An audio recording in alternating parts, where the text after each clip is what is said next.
ginjal. Jadi di tubuh secara umum atau secara besarnya itu ada dua tempat pembuangan. Satu adalah lewat saringan ginjal dan kemudian dibuang lewat kandung kemih atau urin kita. Dan yang kedua ini adalah sistem pernafasan. Jadi lewat paru-paru dan itu ada pertukaran udara. Oke. Jadi kalau kita lihat Bapak Ibu selalu kembali ke sini, saya cuma mau selalu mengingatkan bahwa apapun yang kita makan itu akan dicerna di lambung, kemudian akan diabsorpsi atau diserap masuk ke dalam dari usus ini masuk ke dalam darah. Di dalam darah akan terdistribusi ke seluruh jaringan sel tubuh dan ini darah bisa bersirkulasi atau berputar ini karena ada jantung yang memompa, kemudian ada liver yang akan memerintahkan untuk membentuk sel-sel baru ataukah itu membuang sampah atau merubah bentuk dan sampai tempat penyimpanan. Ini semua ada di liver. Setelah sel-sel dapat makanan dari nutrisi yang dibawa oleh sel darah, maka akan ada sampah. Nah, sampahnya ini sebagian ada yang diurai oleh liver, setelah diurai oleh liver, maka juga nanti akan masuk ke sistem dari ginjal kita untuk dibuang jadi urin atau air seni atau air kencing kita. Oke, jadi kalau kita bisa melihat di sini bahwa kita manusia itu memiliki dua ginjal di kiri dan kanan dan kita bisa merabai dekat pinggang, dekat dengan tulang belakang, ya kiri kanan. Kemudian fungsi dari ginjal ini adalah untuk memfilter. Filter itu artinya menyaring atau membersihkan darah dari sisa-sisa metabolisme tubuh. Oke. Kemudian yang kedua, mengatur volume darah. Jadi Bapak Ibu bukan terus nanti kan ada itu yang mengatakan minum aja yang banyak-banyak tiap pagi itu bisa ngelontor, bisa membersihkan, bisa detox ya. Nah, tidak bisa seperti itu Bapak Ibu. Kurang lebih darah kita 5 liter, berdasarkan berat badan juga ya, makin berat ya berarti darahnya juga akan menambah. Karena jaringan di tubuh kita juga bertambah. Kemudian kembali ke darah tadi, jadi pada waktu kita konsumsi air berlebihan, semuanya akan masuk dulu dalam darah. Jadi Bapak Ibu bisa lihat tadi di sistem pencernaan tadi, dari mulut masuk ke lambung, lambung ke usus kecil, ke usus besar, di usus besar absorpsi masuk semua dalam darah.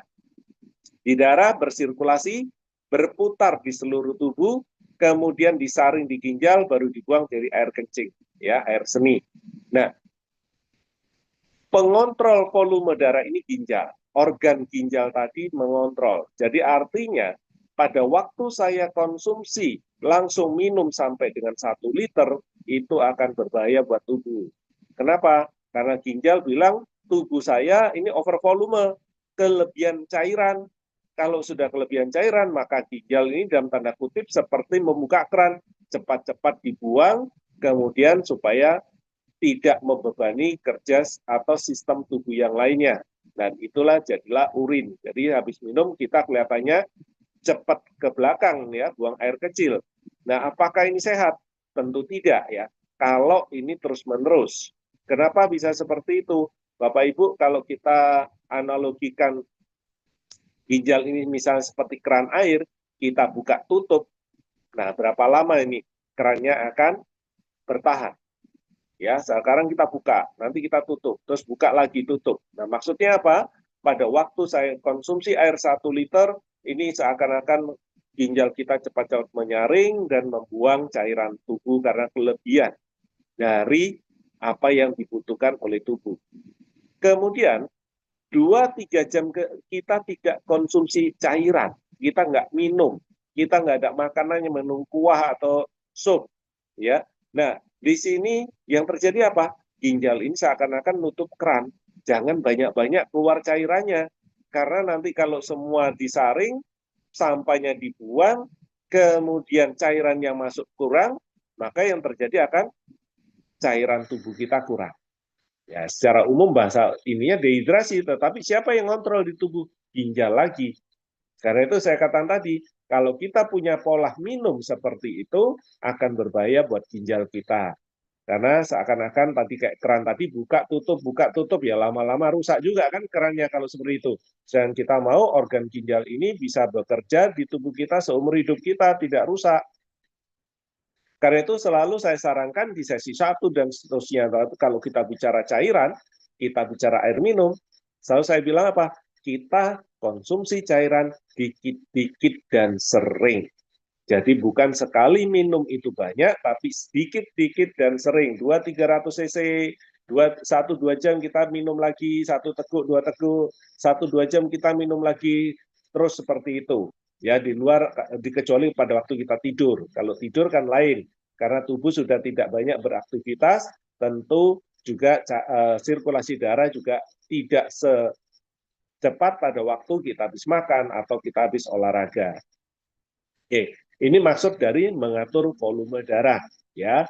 Jadi minum air pun harus kita tahu caranya, karena kalau tidak, maka akan beban buat ginjal. Kebutuhan kita akan kurang lebih mengenai cairan tadi 30 cc kali berat badan. Itu minimal ya, yang harus masuk, bukan maksimal. Jadi kalau contoh, selalu saya contohin ke tubuh saya kalau 70 kg dengan 30 cc, maka saya satu hari 2,1 liter. Jadi bukan kita berbicara 1,5 liter itu secara umum, enggak. Untuk tubuh saya butuh 2,1 liter. Itu minimal per hari yang harus ada cairan yang masuk. Ya. Kemudian yang ketiga, ini ada mengatur keseimbangan kimia darah, natrium, kalium, kalsium ya. Ini semua mineral-mineral tubuh ini sebagian besar akan diatur oleh ginjal. Ada mineral yang terbuang, ada mineral yang harus dimasukkan lagi, jangan sampai terbuang. Karena kalau kita berbicara, ini saya kenapa kekurangan natrium? Padahal natrium itu sebenarnya kan garam. Kalau kebanyakan kita jadi hipertensi, jadi beban buat ginjal. Tetapi pada waktu terjadi kebocoran di ginjal ini harus membuang lebih banyak natrium, berarti itu ada kebocoran dari saringan yang ada di ginjal tadi. Nah, ini akan berbahaya. Ya berbahaya buat siapa? Ya buat kita, karena natriumnya mulai kurang. Karena itu kita harus mulai membenahi. Kalsium ini akan terbuang. Ya, secara umum kalsium itu akan terbuang. Tetapi kalau kita punya magnesia, kita punya vitamin D yang cukup, maka kalsium ini bisa ditarik kembali oleh D, diikat, masuk lagi ke dalam darah. Oke, ini yang kita fungsi ketiga.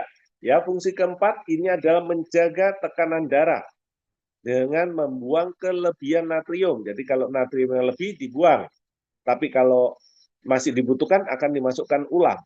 Ya, sedangkan saya makan garamnya cukup, kemudian natrium banyak terbuang sehingga saya kekurangan.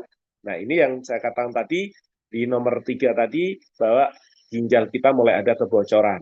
Ya, kemudian menjaga tekanan darah, Bapak Ibu selalu nanya, tekanan darah minum apa? Saya bilang selalu cari sumber masalahnya. Salah satu penyebab tekanan darah tinggi ini adalah karena sistem kerja ginjal kita tidak baik. Masih ada 4 sistem yang lain ya yang bisa menyebabkan tekanan darah naik. Apakah sistem dari liver, sistem pencernaan dan paru-paru, sistem dari hormonal, atau sistem pembuluh darah atau jantung.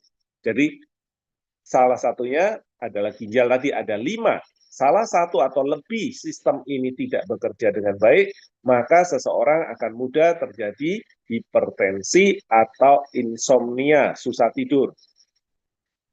Karena itu kita harus mencari sebabnya, baru tahu cara treatment dengan nutrisi. Karena kalau kita tidak tahu sebabnya, maka tidak bisa kita tahu juga nutrisi apa yang kita tepat untuk seseorang yang punya masalah dengan hipertensi. Nah, yang kelima ini adalah menjaga pH. pH di dalam darah itu 7,3 sampai dengan 7,4. Karena itu ada yang mengatakan, oh kalau banyak makan lemak itu darahnya akan menjadi lebih asam. Kalau lebih asam berbahaya karena punya risiko terjadinya plak sehingga mudah terjadi penyumbatan sehingga mudah terjadi jantung koroner ataupun stroke. Benar Bapak Ibu, tetapi bukan terus konsumsi air minum yang basah. ya pH-nya basa maksud saya. Nah, kalau kita konsumsi air dengan pH basa akan berbahaya. Dari yang pertama adalah lambung. Lambung kita tuh pH-nya asam. Kemudian dikasih pH di atas 8, maka akan berbahaya untuk lambung karena lambung akan menghasilkan asam lambung lebih banyak lagi. Sedangkan cairan yang masuk tadi, tidak ada makanan yang akan dihancurkan oleh si asam lambung. Kemudian kedua, kalau pH basa tadi masuk dalam darah juga akan berbahaya untuk ginjal. Ginjal ini kan sudah lagi mau menaikkan pH supaya menjadi ke normal ya 7,3 7,4. Terus kemudian kita gelontor dengan air yang air basa tadi yang pH-nya di atas 8 bahkan 9 kadang-kadang kita konsumsi, maka ini akan membuat ginjalnya malas akan bekerja ya. Maksudnya bagaimana? Ya sudah, saya misalnya, saya kurang makan, saya mau makan, tapi saya baru mau ambil makanan, ternyata ada yang nyuapin saya. Nah, kalau setiap kali seperti itu, apa yang terjadi Bapak Ibu? Saya malas menggunakan tangan saya untuk menyuap sendiri kan, nunggu aja. Nah, ini yang berbahaya kalau yang mau nyuapin atau yang biasa nyuapin ini tidak nyuapin saya, ya saya kan kelaparan. Demikian juga dengan organ ginjal ini. Karena kita konsumsi air alkali-alkali terus, kemudian ginjal ini airnya tidak mau menyesuaikan lagi pH, karena dianggap air alkali bisa naik sendiri nih pH-nya. Kalau terlalu tinggi paling diturunin. Ya, nah ini juga akan berbahaya, membuat ginjal tadi menjadi malas. Kemudian yang nomor 6 menghasilkan hormon renin, eritropoietin, ya ini akan membantu sumsum tulang memproduksi darah. Kemudian ada kalsitriol untuk menjaga keseimbangan dari tulang. Oke, ini adalah fungsi dari ginjal kita. Oke, ini posisi ginjal ya. Ya, ini cukup banyak coretan ya Bapak Ibu ya. Ini ginjal kita kiri dan kanan, kemudian ginjal ini menerima darah, kemudian untuk disaring, setelah selesai saring akan dibuang, kemudian sebagian masuk kembali ke dalam darah ini akan kembali ke arteri vena ini, kemudian sampahnya dengan banyak cairan tadi masuk ke dalam namanya ureter, kemudian di sini ada namanya kandung kemih, ya di kandung kemih ini kemudian baru cairan ditampung, baru kemudian lewat uretra, ini salurannya, ya, ini dibuang menjadi air seni atau kencing. Jadi kita mau ke belakang buang air kecil, gitu, selain seperti itu. Nah, kemudian kita punya dua ginjal, dan dalam satu ginjal ini ternyata ada yang namanya nefron. Nefron ini satu saringan, ya. 1 juta nefron. Jadi dalam satu ginjal ini ada 1 juta saringan. Satu saringan itu seperti ini Bapak Ibu. Jadi bukan kayak kita mau saring santan begitu ya, atau saring pasir gitu, begitu banyak lubang kecil-kecil. Ya kalau itu sederhananya seperti itu ada 1 juta lubang. Tapi satu lubang itu seperti ini ya perjalanannya, baru kemudian keluar sampahnya menjadi air seni kita. Jadi bisa Bapak Ibu bayangkan, karena itu ginjal kita bekerjanya seperti apa dan organ ini seperti uh, tidak sesederhana yang kita pikirkan begitu ya. Oke, ini sinyal dari ginjal. Kita pernah bahas di sesi 4 ya. Telapak kaki sakit. Jadi telapak kaki, tumit, terus ke tengah sampai ke bagian jari-jari dan di bagian bawah, kalau sakit ini bisa menjadi sinyal dari ginjal. Apakah rusak ginjalnya? Belum.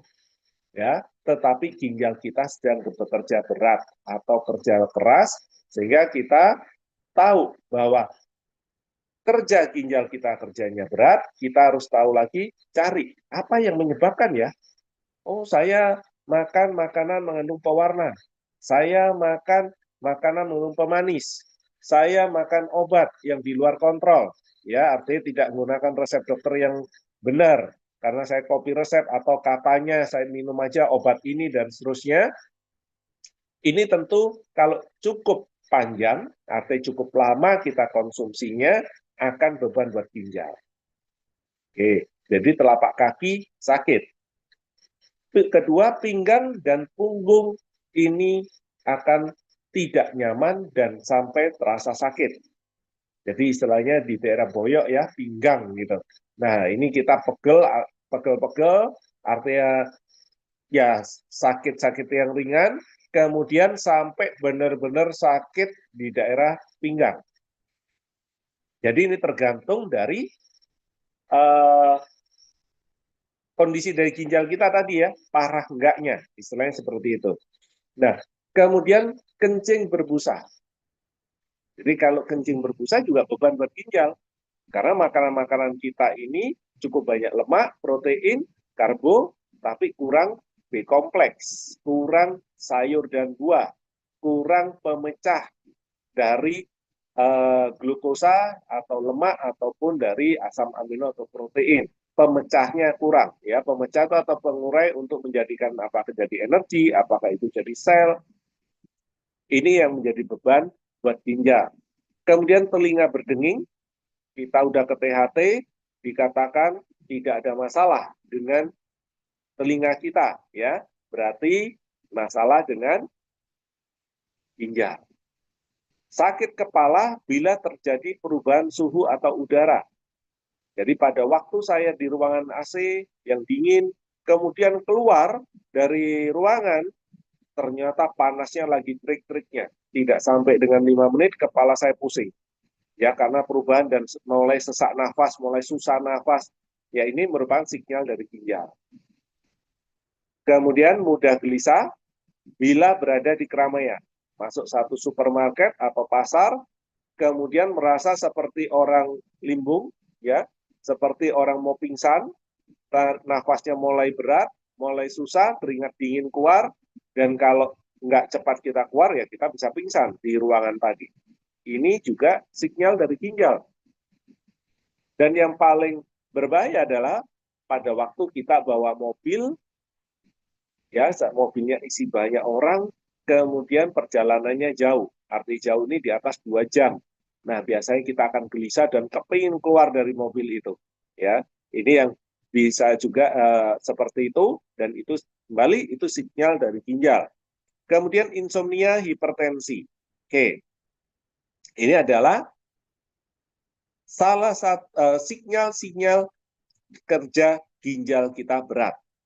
Karena itu Bapak Ibu, kalau ada 1, 2, 3, ya ini berarti kerja ginjal kita sedang berat. Tapi kalau sudah ada 4 atau 5 gejala ini dari 8 ini, nah ini harus hati-hati. Kenapa? Karena bisa saja kalau kita cek fungsi ginjal kita sudah mulai lampu kuning atau merah. Hasil labnya tadi, apakah itu GFR, apakah kreatinin, apakah itu BUN, ya bun, ini semua mulai merah. Apakah ketinggian atau kerendahan. Nah, di sini kita mulai bisa menjaga, ya. Kita sebenarnya cukup mencari kebiasaan kita. Kita cuma ingat, oh ginjal itu alat saring. Yang disaring itu dari semua apa yang kita makan atau yang kita minum. Kita tinggal cari aja makanan apa sebenarnya yang banyak mengandung pewarna, perasa, pengawet, kemudian banyak zat-zat kimia. Nah, itu yang kita cari. Kalau benar kita melakukan pola hidup kita banyak makanan-makanan seperti itu, yaitu kita tinggal kurangkan saja. Jadi sesimpel itu aja Bapak Ibu. Ya. Oh, saya nggak suka makan sayur dan buah. Saya banyak makan daging. Saya banyak makan lemak, gorengan. Ya, kita imbangi dengan supaya kerja ginjalnya ringan, maka imbangi dengan B kompleks, ya, dengan fiber supaya kerja ginjalnya ringan. Jadi kita kan nggak bicara kolesterol ya, kita kalau kolesterol udah bicaranya kan lain lagi. Kita bicara organ ginjal. Kalau supaya nurun kolesterol kalau saya makannya kayak begitu bagaimana? Ya Bapak Ibu tentu udah tahu mau menggunakan omega, ya omega 3 atau yang lainnya. Dan kalau kita berbicara ginjal yang utama di sini adalah vitamin B kompleks tadi. Oke. Kemudian yang bisa menyebabkan seseorang bermasalah dengan ginjalnya, satu adalah karena kurang air atau kelebihan air. Kurang minum berbahaya, kelebihan cairan yang dimasukkan ke tubuh juga berbahaya. Karena itu saya katakan tadi, sebaiknya kita konsumsi atau minum tadi ada sedikit-sedikit dan sering, bukan sekali minum banyak. Kemudian makanan yang tidak seimbang, ya protein, lemak, karbo tinggi dan vitaminnya kurang. Ini yang akan berbahaya. Kenapa? Banyak material yang masuk, tukangnya nggak ada. Kan saya analogikan, kalau material itu ya protein, lemak, karbo. Kemudian material ini bisa membentuk bangunan yang kita mau, tentu kita membutuhkan bantuan dari tukang. Yang memerintah tukang adalah liver, otak kita, ya, sistem-sistem tubuh kita. Tetapi tukang yang bekerja, terutama di sini ada vitamin dan mineral. Dehidrasi, karena terjadi diare atau muntaber, terus-menerus, dan kita tidak bisa memasukkan cairan. Kalau sampai terjadi setiap kali kita diare atau muntah, sebaiknya ada air minum yang masuk. Biar tidak perlu banyak, wah ini kan tadi keluarnya misalnya 200-300 cc, saya harus masukkan lagi. Tidak perlu sebanyak itu, Bapak Ibu, bertahap kita minum airnya 1-2 teguk, mual, stop. Nanti kita tunggu lagi, muntah lagi, ya setelah selesai muntahnya kita kumur dan kemudian kita minum lagi 1-2 teguk, terus seperti itu. Tapi kalau memang tidak bisa ditolong, artinya dengan cairan yang masuk itu tidak bisa, kita mencari satu lagi, yaitu adalah probiotik. Ya, probiotik sambil minum air kita konsumsi. Tidak bisa juga, berarti ya harus ke puskes atau rumah sakit dulu untuk diinfus, karena jangan sampai kekurangan cairan. Oke, ini adalah kalau kita kena diare atau muntaber. Obat-obatan. Obat-obatan seperti saya katakan di awal, harus ikuti resep dokter, bukan kopi resep ya. Atau orang lain punya resep karena cocok, wah ini boleh saya ikutin. Belum tentu Bapak Ibu ya, karena sumbernya kalau berbeda, dikasih resep yang sama, tentu hasilnya juga bisa berbeda. Alkohol. Ya, alkohol yang berlebihan selain ke liver tidak bisa menetralisir, akan beban buat ginjal. Oke, ini adalah penyebab masalah dengan ginjal. Sekarang bagaimana cara kita menjaga ginjal kita? Minum air mineral, ya, dan dikit-dikit sering. Jumlahnya seperti saya katakan tadi minimal adalah 30 cc per kilogram berat badan. Ya, sampai dengan 30 sampai 50 cc per kilogram berat badan. Vitamin dan mineralnya harus cukup. Kemudian makanan yang seimbang dan sehat. Jadi artinya apa? Kita mau makan lemak silahkan, tetapi sebatas kebutuhan tubuh dan jangan berlebih. Bagaimana saya tahunya? Lihat warna BAB kita. Warnanya harus kuning. Jadi satu organ dengan organ lain kembali Bapak Ibu selalu berhubungan ya. Karena itu saya selalu katakan makanan dan pencernaan liver itu merupakan yang utama kalau kita mau mempelajari NHT. Kontrol obat-obatan, hindari rokok dan alkohol, jaga berat badan. Karena itu kalau berat badan mulai meningkat, nomor satu yang dikontrol apa? Gorengan. Jadi kalau nggak mau naik berat badannya, nomor satu yang dikontrol ada makanan yang digoreng atau menggunakan minyak atau lemak binatang. Yang kedua, baru kita mengontrol zat-zat pati atau karbohidrat. Mie, roti, kue, biskuit, nasi, umbi-umbian itu mulai kita kontrol. Ya, dengan cara kita mengurangi makanan-makanan ini, kita akan lebih mudah untuk menurunkan berat badan. Ginjal tadi dikatakan menghasilkan hormon, ya. Hormon yang biasanya di ginjal, kalau kita lihat di sini, organ ginjal ini di atasnya ada seperti segitiga, ini adalah kelenjar, ya. Di sini kelenjar adrenal dan ada sebagian lagi ini masuk di dalamnya. Jadi ini setengahnya aja Bapak Ibu. Setengahnya ini masih ada di dalamnya, ya. Ini adalah kelenjar adrenal, satu bentukan di atas. Ini memiliki fungsi memproduksi hormon aldosteron, di mana hormon ini berfungsi untuk menyerap kembali kalsium dari urin. Jadi sebelum dibuang menjadi urin, kalsiumnya diserap oleh hormon aldosteron ini, diikat gitu ya, masuk lagi dalam darah. Oke, kemudian mengatur kadar natrium dan air dalam darah. Bila terlalu banyak natrium keluar, maka tubuh akan mudah keracunan. Bila natrium meningkat di dalam darah, tensi juga naik. Jadi Bapak Ibu bisa lihat ya, dari makan garam atau natrium, ini kalau kekurangan, jadi tubuh bisa keracunan. Kalau kelebihan, tubuh juga akan tekanan darah akan mudah naik. Nah, kemudian selain hormon yang bertugas untuk penyaringan darah tadi, ginjal juga menghasilkan hormon lainnya, yaitu namanya eritropoietin. Ini hormon untuk merangsang sumsum tulang menghasilkan sel darah merah. Oke, jadi sumsum tadi bisa berproduksi sel darah merah, ini karena ada hormon yang namanya eritropoietin. Oke, kemudian ada namanya hormon renin. Hormon yang berfungsi untuk mengontrol tekanan darah supaya tensi kita nggak mudah naik. Ini ada namanya hormon renin. Ini yang mengontrol Bapak Ibu di dalam tubuh kalau sistem ginjal kita ada yang nggak bagus, tensi bisa mudah naik. Ya, kenapa? Berarti reninnya tidak bisa bekerja dengan baik. Kalsitriol ini bentuk aktif vitamin D untuk membantu menjaga kesehatan tulang. Jadi ini akan membantu menyerap kembali kelebihan atau vitamin D yang akan terbuang supaya tidak terbuang. Jadi kalsitriol ini ada bentukan vitamin D yang juga salah satu fungsinya menjaga kalsium di dalam darah. Kortisol ini untuk meningkatkan antibodi. Ya, daya tahan tubuh ini salah satunya juga karena faktor dari kortisol. Ini akan meningkatkan terutama melawan bakteri dan virus. Kortisol ini akan meningkat kalau kita juga konsumsi propolis.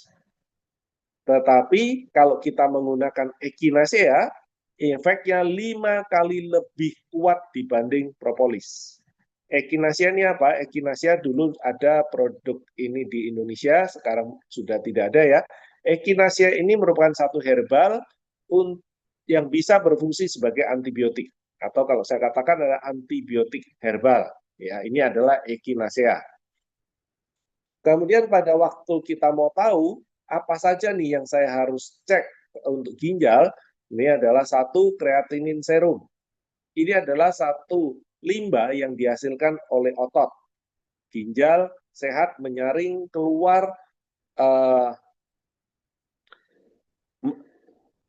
jadi limbah yang dihasilkan dari otot, dari habis kita olahraga ya, ada satu limbah, kemudian ginjal ini akan menyaring dan membuang itu keluar. Tapi pada waktu dikatakan kadar kreatinin dalam darah kita tinggi, ini berarti menandakan fungsi penyaringan di ginjal kita mulai menurun. Jadi ini semua tergantung ya, dari usia, kita dulu olahraga, sekarang nggak olahraga, ini tentu juga akan mempengaruhi. Kemudian yang kedua adalah BUN, blood urea nitrogen atau ureum. Ini adalah limbah dari hasil pemecahan protein.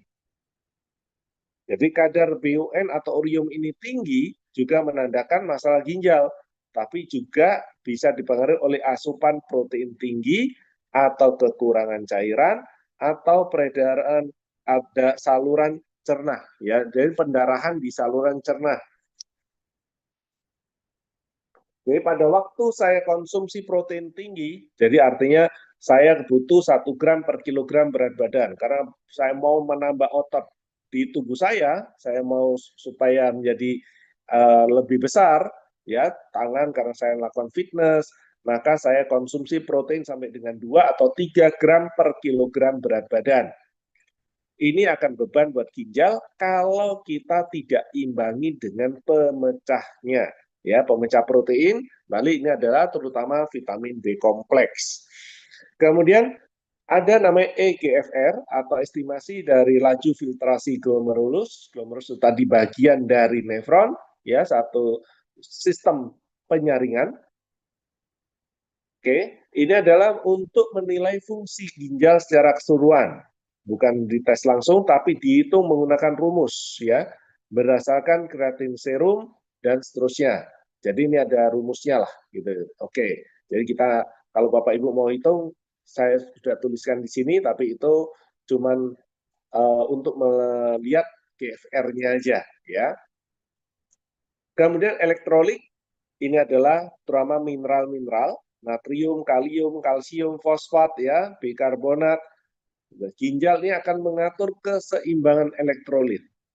Kalau kadar kaliumnya tinggi, maka kita jadi hiperkalimia ya. Bikarbonatnya rendah, kita akan jadi asidosis. Ini akan jadi lebih asam gitu. Nah, pemeriksaan urin, jadi kita bisa melakukan pemeriksaan mulai dari fisik, warna, urin kita harus jernih, mau kuning, yang penting jernih ya. Kuning nggak bisa kelebihan dari vitamin-vitamin, tapi kalau coklat, nah ini udah lain ya. Bisa karena liver kita yang bermasalah. Ini kalau sudah sampai coklat. Kemudian dicek juga dari sisi kimiawi, mikroskopiknya, kemudian tidak boleh ada protein di dalam urin. Kalau ada protein, berarti mulai ada kebocoran di sistem ginjal kita. Kemudian juga tidak boleh ada darah, kecuali ya pada waktu ibu-ibu ya, ada menstruasi mungkin, oh dekat-dekat menstruasi ya mungkin akan ada darah yang ikut, karena kan kita mengambilnya dari urin tadi. Nah, kemudian melihat juga leukosit, glukosa, silinder, ya ini bentuk-bentuknya aja. Oke, ini adalah bentuk-bentuk, kemudian masih ada pemeriksaan yang lain, ya ini kalau memang mau lengkap ya Bapak Ibu, sebenarnya tinggal ke lab aja, tinggal minta yang umum dulu, kalau dari umum nggak tahu, kalau memang itu pemeriksaan sendiri ya, tapi kalau dari dokter, ya tinggal ikutin aja apa yang perlu dicek. Oke, kapan kita sebaiknya mulai melakukan pemeriksaan? Kalau kita merasa ginjal kita masih sehat atau enggak gitu ya. Nah, ini yang penting adalah kalau Bapak Ibu penderita penyakit diabetes mellitus atau diabetes tipe 2, maka ini yang harus mulai dijaga. Jadi mulai rutin minimal setahun 2 kali untuk melakukan cek. Hipertensi sama ya. Kalau hipertensi sudah minum obat kadang-kadang masih tinggi, sebaiknya rutin juga cek darah untuk fungsi ginjal. Jangan sampai terlambat atau ginjalnya bermasalah atau mulai bocor. Penyakit jantung, obesitas, umur di atas 60 tahun, sinyal ginjal ada 3 atau lebih. Yang tadi ya ada 8 sinyal tadi, kalau kita punya sinyal itu sampai 4, maka kita sebaiknya rutin juga memeriksakan fungsi ginjal kita, jangan sampai terlambat. Kemudian serum kreatinin, ini untuk mengukur kadar kreatinin ya, angka normal itu pria antara 0,74 sampai 1,35, ini tergantung ya dari alat tesnya, karena kadang-kadang juga ada yang sampai 1,1, 1 sampai 1,2. Nah, ini secara umum aja, kadar kreatin tinggi bisa disebabkan satu karena ada gangguan di ginjal. Karena itu mesti dilihat. Karena apa? Apakah karena makanan saya, apakah karena minuman saya, atau karena zat-zat yang ikut di makanan dan minuman saya. Jadi makanan yang kelebihan atau kekurangan, minumnya kurang atau lebih, atau ada zat-zat yang ikut yang di makanan saya, misalnya pemanis, perasa, dan seterusnya. Dehidrasi berat, obat-obatan, ya, kalau kita memang konsumsi obat-obatan, selalu saya katakan ikutin resep, karena kalau tidak akan beban buat ginjal dan liver. Satu obat antibiotik itu kurang lebih 5-6 bulan Bapak Ibu baru hilang dari liver dan ginjal kita sampahnya. Satu obat analgesik penghilang rasa sakit itu bisa sampai dengan 3 bulan baru hilang sampahnya dari ginjal atau liver kita. Karena itu selalu saya katakan obat bukan permen ya, harus terkontrol. Penyumbatan di saluran kemih bisa infeksi ginjal berat, bisa ototnya rusak berlebihan. Nah, ini terjadi juga kalau kita beban di liver ya. Livernya tidak bisa juga melakukan apoptosis atau mendaur ulang kelebihan-kelebihan atau kerusakan-kerusakan sel dari protein-protein tadi. Oke. Jadi bagaimana cara menurunkan kreatinin? Satu adalah cari penyebabnya. Penyebabnya apa ini? Ya, Wah, saya nggak tahu ya. Mulai Bapak Ibu mikir. Karena kalau tanya ke saya juga harus ngecek satu-satu. Apa yang dimakan pagi, siang, malam. Kemudian, nah itu pun berasa kejujuran Bapak Ibu juga kan. Kemudian minumnya bagaimana? Berapa banyak? Kemudian ada infeksi nggak? Ada peradangan nggak? Terus kemudian berapa banyak gorengan yang dimakan. Karena ingat, gorengan adalah silent inflammation, peradangan yang diam-diam. Nah, ini yang juga bisa menimbulkan sampai kreatin kita tinggi gitu ya. Nah, kemudian yang paling kalau memang ada penyakit gula atau hipertensi, nah ini yang harus mulai dikontrol supaya tidak naik. Sudah dengan obat tentu harus bisa menjadi normal. Kemudian kita bisa lakukan dengan konsultasi dengan dokter. Oke, ini adalah kalau kita punya masalah dengan ginjal. Oke, kalau blood urea nitrogen BUN ya mengukurnya dari pemecahan protein. Karena itu kalau ini tinggi, ya simpel aja Bapak Ibu, lihat aja makannya benar nggak nih makan proteinnya tinggi. Kalau iya, ya sudah, kita tambahin aja B kompleks dan perbaiki sistem dari liver. Jadi istirahatnya sebelum jam 11 kita udah mulai tidur, B kompleks ditambah, kemudian kita juga mau sehatkan livernya, mau tambahkan liver health, tambahkan double X, ya silakan aja. Mana yang kurang kita tinggal menambah. Kalau dari EGFR, jadi angka normal itu lebih dari 90 ya, kemudian 60 sampai 89 itu penurunan yang ringan, nah kurang dari 60 ini yang punya masalah potensi terhadap penyakit ginjal. Kalau GFN-nya rendah, karena itu kita mesti mulai lihat apakah kita punya masalah dengan diabetes lagi, hipertensi. Jadi sangat-sangat erat ya hubungannya Bapak Ibu. Ginjal kita berhubungan erat dengan gula darah dan hipertensi. Oke, ini yang harus kita mulai perhatikan sekali. Jangan sampai tensi kita tinggi. Kalau tinggi ya mulai cari penyebabnya. Kalau memang mau secara alami, tapi kalau memang sudah minum obat, usahakan dengan dosis yang tepat, konsultasi dengan dokter supaya dengan minum obat tensinya menjadi normal. Demikian juga dengan gula darah. Oke, kalau GFR-nya tadi rendah, ya sekarang kalau tinggi di atas 120, ya ini bisa terjadi karena kehamilan atau anak-anak remaja, ya atau atlet dengan massa otot tinggi. Ya ini kita katakan ya normal-normal aja ya. Tapi kalau memang punya masalah dengan diabetes, kemudian obesitas, kekurangan darah ya anemia, kurang gizi selain di sini, ini juga bisa membuat masalah dengan GFR ini. Oke. Kemudian kita lihat apa penyakit-penyakit yang berhubungan dengan ginjal. Satu adalah batu ginjal. Kalau terjadi karena penumpukan mineral kalsium natrium. Jadi ini juga bisa terjadi.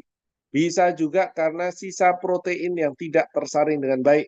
Artinya protein yang tidak bisa diurai oleh lambung, kalau masuk ke ginjal ini akan berbahaya. Jadi ada leaky gut atau apoptosis tadi. Jadi istilahnya sel-sel yang rusak kan harus sel ini didaur ulang dan itu selnya kan protein semua. Ya, nah ini levernya tidak bisa mendaur ulang dengan baik akan beban buat ginjal. Kemudian yang itu yang mulai paling banyak Bapak Ibu. Jadi protein tadi yang menyebabkan batu ginjal. Kemudian asam urat. Kalau tinggi dalam waktu tertentu, jangka waktu yang panjang, artinya 2 tahun ke atas, juga punya risiko batu ginjal. Saya ada batu ginjal, sudah saya angkat, sudah saya laser, sudah hilang. Apakah bisa muncul lagi? Bisa kalau sumbernya Bapak Ibu langgar lagi. Oh ini karena saya asam uratnya tinggi, penyebab dari batu ginjal. Kemudian asam urat kita tetap tinggi terus. Ya 2-3 tahun kemudian pasti muncul lagi batunya. Jadi bukannya sesuatu, oh ini kalau sudah diangkat pasti hilang semua. Enggak, perbaiki pola hidupnya supaya tidak muncul lagi. Itu yang paling penting. Oke, kalau kita punya masalah dengan batu ginjal, karena sumber-sumbernya ini rata-rata adalah protein, maka nomor 1 yang paling tinggi adalah B kompleks. Kedua, protein. Loh, tadi udah ketinggian protein, kenapa dikasih lagi protein? Ya, protein ini untuk mengganti sel-sel yang rusak. Karena tadi kan harusnya proteinnya dari sel-sel yang mati. ya setiap hari kan ada 432 miliar sel yang rusak dan harus didaur ulang untuk menghasilkan lagi 70% protein untuk membentuk sel-sel yang rusak tadi. Jadi 70% kan dari daur ulang tadi. Tapi kalau liver tidak sanggup untuk mendaur ulang tadi, akan beban buat ginjal. Karena itu protein untuk membentuk sel-sel baru akan kurang. Jadi protein yang kita konsumsi juga harus cukup. Nah, kalau protein yang kita konsumsi cukup tadi, otomatis akan mengurangi beban dari liver. Livernya juga akan terbaiki. Kalau livernya juga terbaiki, maka liver juga akan bisa bekerja lebih maksimal lagi agar kelebihan-kelebihan protein dari sisa sel-sel yang mati tadi bisa dikerjain oleh liver supaya bisa didaur ulang untuk habis gitu ya. Kalsium, magnesium, vitamin D, vitamin C, lecitin. Kemudian kalau nanya saya dosisnya berapa?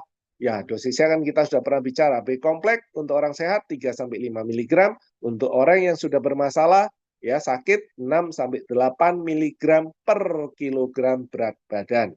Jadi sebenarnya dosis sudah kita buat ya Bapak Ibu, tinggal diatur sendiri karena berat badan setiap orang berbeda, tentu dosis tadi akan harus mengikuti kondisi dari berat badan itu tadi ya kalau kita menggunakan nutrisi.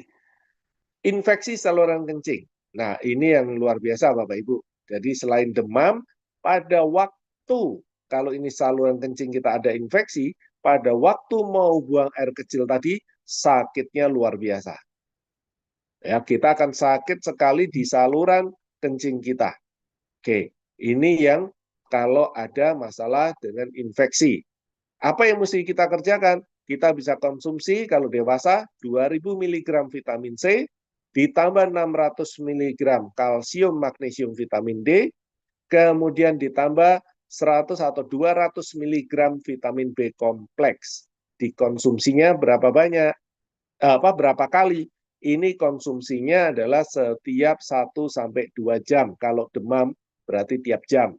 Kalau nggak demam tapi sakit, pada waktu buang air kecil bisa 2 jam 1 kali. Ya, ini yang dikonsumsi. Sampai berapa kali? Ya sampai sembuh. Dan biasanya itu antara 3-6 kali. Oke, setelah kita konsumsi berturut-turut 3-6 kali, jadi hitungannya hanya hitungan jam ya Bapak Ibu, nggak hari. Jadi kalau kita infeksi seperti ini, kalau kita tepat dosisnya, kemudian cara minumnya tepat, ini hitungannya hanya hitungan jam. Jadi artinya kalau 3 kali tiap jam, ya 3 jam aja udah sembuh. Kalau saya tiap 2 jam, ya kurang lebih misalnya 4 kali karena tidak ada demam ya. Kalau ada demam tidak bisa tiap 2 jam, harus tiap jam. Jadi 3-6 jam kalau tiap jam, tapi kalau kita lakukan tiap 2 jam ya antara 4-8 ya biasa sih 4-10 jam lah. Artinya 2-5 kali kita konsumsi gitu. Oke. Kalau penyakit yang lain adalah berhubungan dengan gagal ginjal. Gagal ginjal adalah kondisi ginjal yang tidak dapat berfungsi menyaring darah dengan baik. Jadi artinya mulai ada kerusakan-kerusakan di saringan ginjal kita. Solusinya apa Bapak Ibu? Konsultasikan dengan dokter urologinya, jangan Bapak Ibu sembarang-sembarang memberikan saran dan vitamin. Karena itu saya tulis di sini solusinya konsultasi dengan dokter urologinya. Kita tidak membantu mereka yang gagal ginjal, yang sudah cuci darah. Kenapa? Nah, kenapa? Ya karena kondisinya udah berbeda, saringannya udah rusak, orangnya disiplin nggak, orangnya suka melanggar atau enggak, kita nggak pernah tahu Bapak Ibu. Karena nanti yang jadi masalah adalah kalau orangnya tidak punya satu disiplin, kemudian dia suka-suka makannya, Bapak Ibu sarankan minum vitamin A, B, C, kemudian terjadi sesuatu dengan orang ini, maka yang disalahkan pasti adalah vitaminnya, bukan orang yang melanggar tadi. Ya, oke. Ini adalah penjelasan mengenai ginjal. Bapak Ibu, sebenarnya sangat-sangat simpel ya untuk ginjal ini, yaitu kita tinggal lihat sinyal tubuh saya, telapak kaki saya sakit nggak ya? pinggang saya pegel nggak ya, kencing saya ini mulai pekat nggak. Kalau kencingnya pekat kan mulai gampang sekali kita lihat ya, waktu kita kencing itu kan kelihatan lebih pekat gitu ya pada waktu keluar. Ya kalau seperti itu kan tinggal kita ingat, air minum saya cukup nggak? Makanan saya tadi cukup nggak sayur buah? Kalau nggak, ya B kompleks saya harus saya tambah. Nah, seperti itu yang kita bisa lakukan untuk membantu agar ginjal kita kerjanya lebih sehat. Oke, saya kembalikan ke Coach Eko, silakan.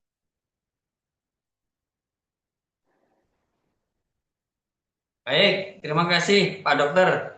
Eh, Sesi untuk malam hari ini luar biasa dan sudah disampaikan oleh Pak Dokter. Ini karena banyak yang bertanya di kolom chat, ini mungkin Pak Dokter menjawab dulu pertanyaan di kolom chat Pak Dokter. Nanti kalau waktunya cukup, ada yang raise hand, bisa raise hand, nanti dilanjutkan dengan raise hand. Sementara untuk yang kolom chat dulu Pak Dokter, monggo silahkan dijawab dulu. Oke, sebentar saya coba lihat.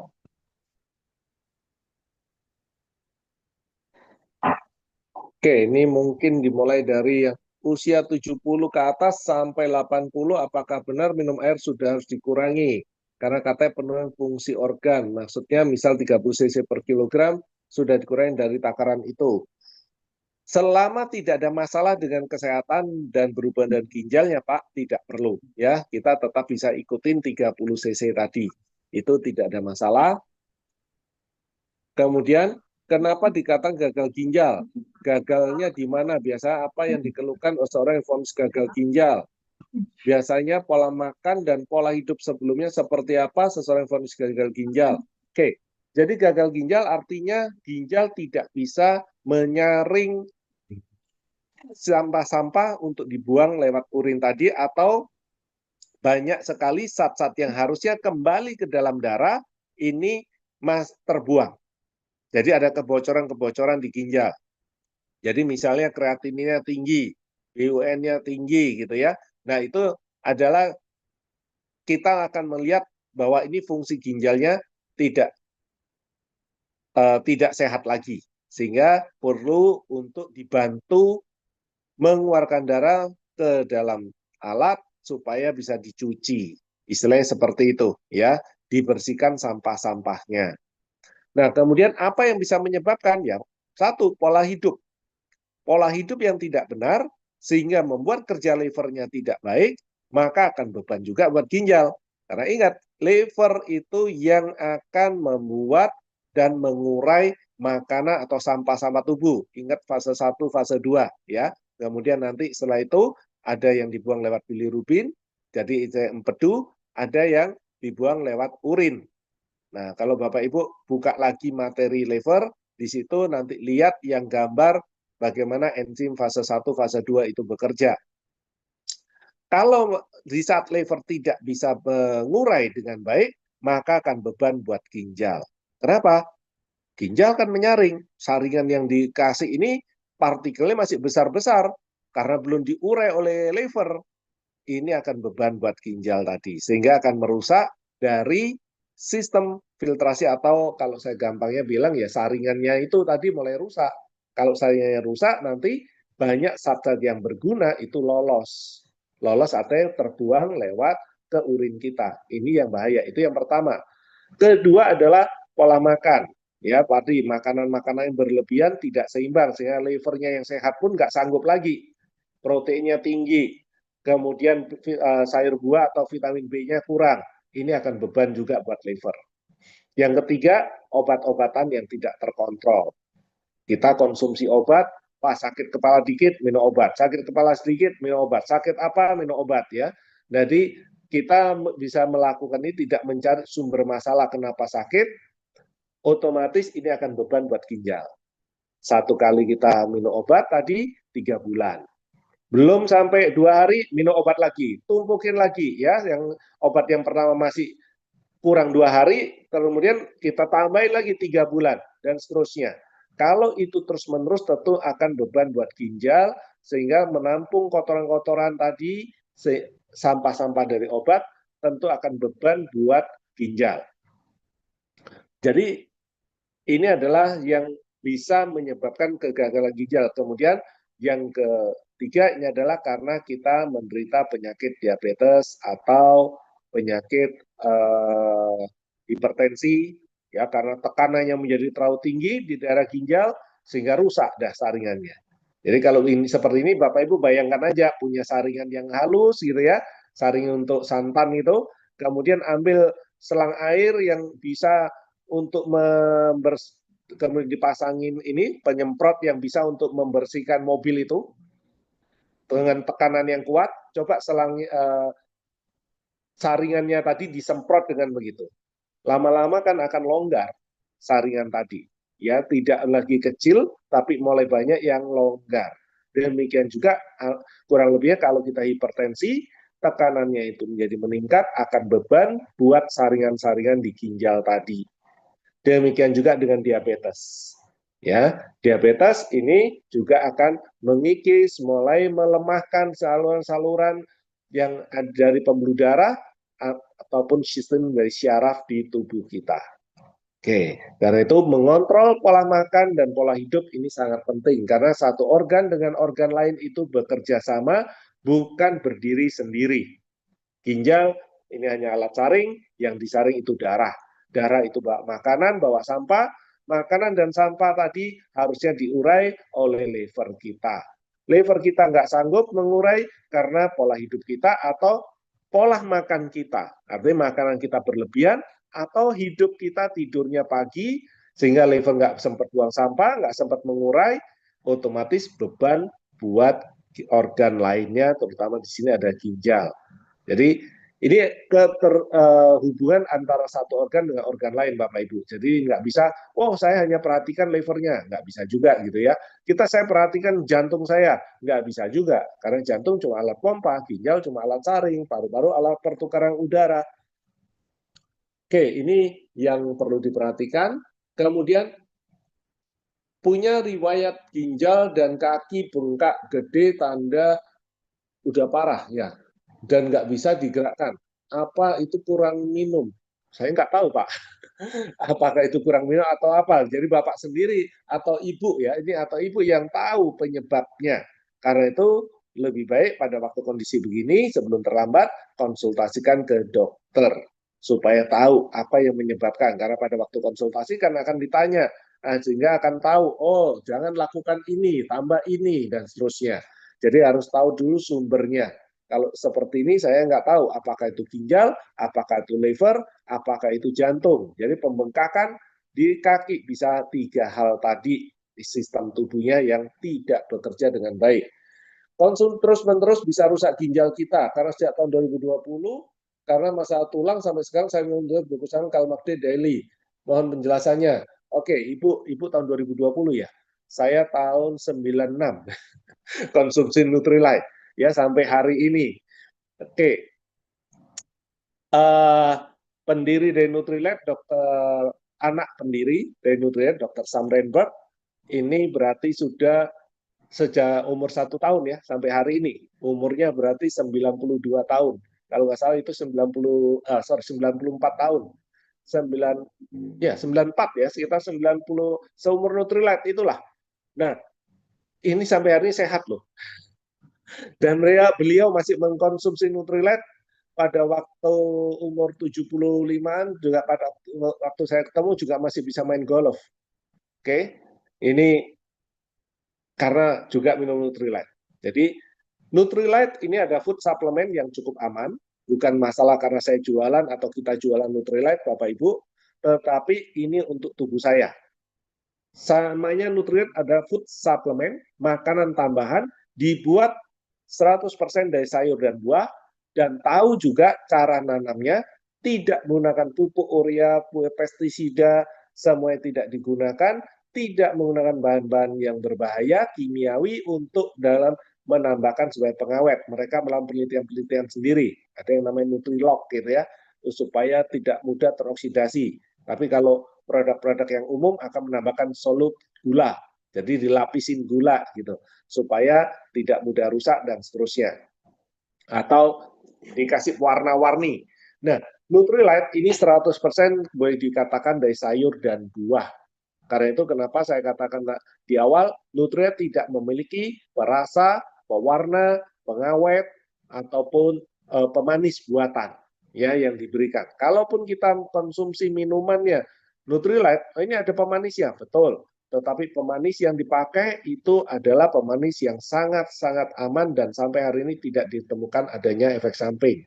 Jadi salah satu ini yang jarang, setahu saya tidak masuk di Indonesia minuman ini, ada minuman yang menggunakan namanya sukralolosa. Kalau Bapak Ibu cari itu sukralolosa 1 kilo bisa ratusan juta ya harganya. Dan itu guna satu tetes sudah untuk berapa liter. Dan rasa manisnya sudah terdetek. Dan kemudian sampai hari ini juga dikatakan tidak ada efek samping. Oke, itu kalau digunakan sampai menggunakan yang namanya pemanis gitu. Dan ini minuman-minuman yang setahu saya tidak masuk di Indonesia ya, ada menggunakan itu. Tetapi di negara-negara lain, di Amerika, di Taiwan, kemudian di Malaysia, kemudian di Thailand, ini juga sampai hari ini dipakai.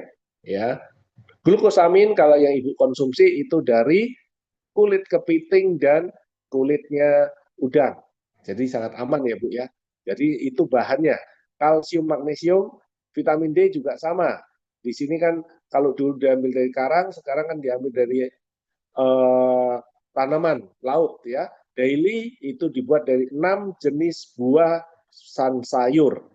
Oke, kemudian ini kurang lebih kalau ditanya. Jadi sumbernya jelas. Kalau ibu masih ragu, tinggal tanya aja sama trainer, ini bahannya apa. Kalau nggak mau baca dari botolnya, bisa tanya dengan trainer Ibu Resti, itu bisa langsung ditanya ini bahannya apa gitu ya. Kemudian saya punya kakak ipar yang memiliki 3 anak. Anak pertama sehat hingga sekarang, yang nomor 2 usia 8 tahun terkena gagal ginjal, setahun kemudian meninggal. Anak nomor 3 cewek saat ini usia 3 tahun terkena gagal ginjal hingga perutnya membesar seperti semangka, setahun kemudian juga meninggal. Apakah benar? Wah, ini saya nggak tahu Pak. Tapi setahu saya gagal ginjal bukan keturunan. Kalau memang sampai umur 8 tahun, pasti kemungkinan kecil karena faktor keturunan. Dan pasti ini ada pola makannya, ada yang salah, atau minuman yang diberikan ya, harus dicari penyebabnya. Kalau seperti ini aja saya nggak bisa tahu, tetapi setahu saya gagal ginjal bukan penyakit keturunan. Kemudian konsumsi trifondisine B-kompleks di pagi hari sampai jam 4 sore, urin masih kuning. Apakah berarti ada kebocoran? Bagaimana mengatasi? Ada pelan-pelan sudah angkat empedu, bagaimana menjaga kesehatannya? Oke, kalau konsumsi pagi sampai jam 4 sore, kemudian nasi warna kuning dan itu ada B-kompleks ya, dan tanda kutip normal-normal saja karena B-kompleks tadi bisa time release 8 jam. Oke, Bapak bisa ingat ya bahwa B-kompleks itu time release-nya sampai dengan 8 jam. Selama tadi kuningnya bening dan tidak pekat, kalau pekat berarti kita kurang cairan, kalau tidak bening berarti ada masalah dengan sistem ginjal kita, bukan karena vitaminnya. Kenapa kuning? Satu, bisa saja penyerapannya jelek, sehingga tidak bisa penyerapan di sini artinya setelah masuk dalam darah tidak bisa digunakan, vitamin tadi tidak bisa digunakan dengan baik oleh tubuh. Tadi kalau saya selalu kemarin contohkan, ada 3 hal yang perlu kita perhatikan. Satu, kalau di mobil ya, ini contoh analogi saya ada mobil. Satu adalah bahan bakar dan olinya. Kedua, akinya. Ketiga adalah pembuluh darah, itu adalah saluran kabel-kabel atau pipa-pipa yang menghubungkan satu bagian mesin dengan mesin yang lain. Demikian juga dengan tubuh kita. Pada waktu kalau saya konsumsi B-kompleks satu aja sudah warnanya kuning, dan sampai sore juga masih kuning, berarti penyerapan saya tadi kemungkinan besar tidak baik. Artinya apa? Kalau di mobil akinya lagi drop, sehingga kita sulit untuk menstarter mobil menggunakan bahan bakar tadi, sehingga B-kompleks tadi banyak dibuang oleh tubuh kita karena tubuhnya tidak bisa menggunakan. Padahal saya sudah menggunakan minimal nih 1 gitu ya, kecuali saya konsumsi 5 gitu. Nah itu beda karena mungkin memang kelebihan. Tapi kalau 1 saja masih seperti itu, berarti kita harus mengecas akinya, cara ngecas aki memang tidak ada di dalam kedokteran barat ya, ataupun di Nutrilab menggunakan vitamin apa? Nggak ada Bapak Ibu. Salah satunya memang hanya olahraga, tetapi kalau mau instan menggunakan lampu inframerah. Jadi ada cara terapinya. Nanti Bapak atau Ibu bisa, Bapak ya, ini bisa tanya dengan coach ya, bagaimana cara terapi menggunakan lampu inframerah.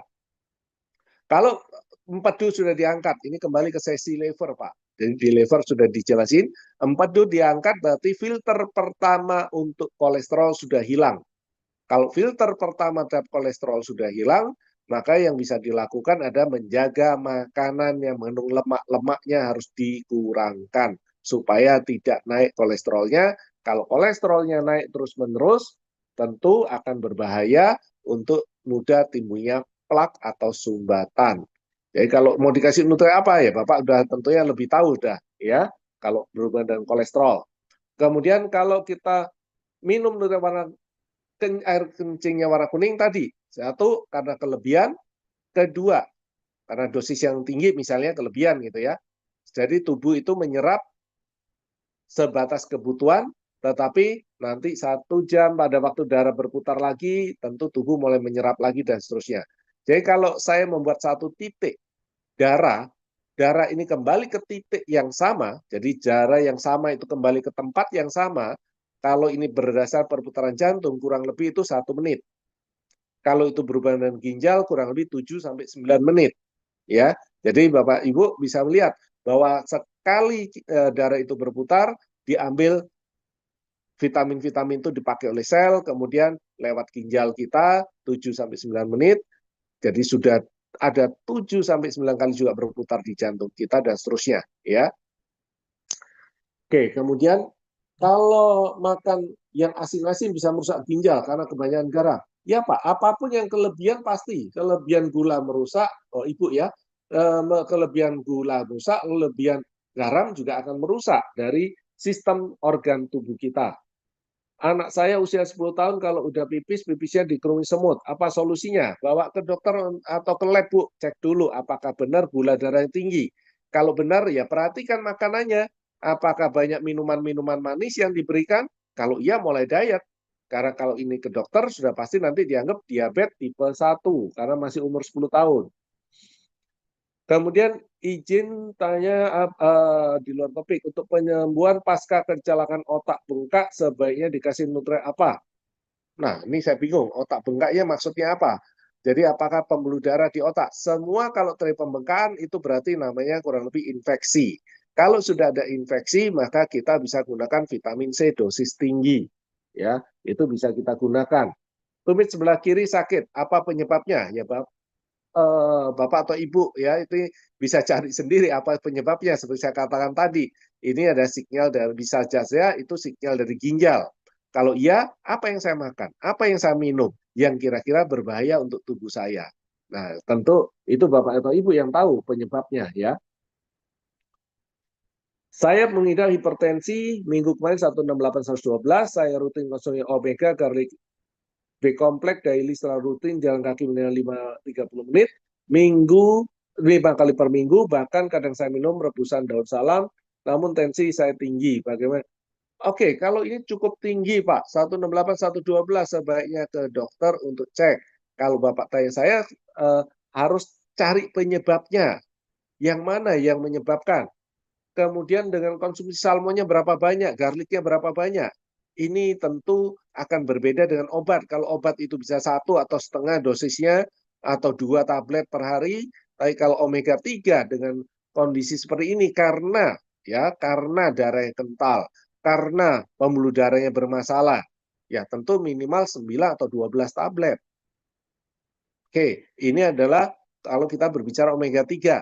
Ya, garlic kita cukup 3. Itu oke sebagai suplemen. B kompleks. Ya, kalau memang karena liver, tensinya meningkat, ya atau karena faktor dari ginjal, ya kembali 6-8 miligram kalikan berat badan dibagi 50 sama dengan jumlah tablet B kompleks dalam 1 hari. Tapi kalau karena hormonal, karena stressing, vitamin E, Wijem E-nya bisa 20 atau 40 atau 60 1 hari. Ya, Tetapi kalau memang karena sistem pencernaannya, paru-parunya, maka pencernaannya harus diperbaiki. Mungkin probiotik, fiber, banyak makan sayur dan buah. Jadi kembali, saya nggak bisa memberikan sesuatu yang tepat kalau kita nggak tahu sumber masalahnya. Tetapi dengan angka yang sekian, Pak, sebaiknya konsultasi dengan dokter karena berbahaya, ya. Sudah lewat yang terutama yang bawah sampai dengan 112 tadi. Kalau minum sebaiknya minum air rebusan atau air galonan isi ulang. Ya, saat ini yang terbaik mau tidak mau adalah air galon isi, bukan air galon isi ulang, Bu.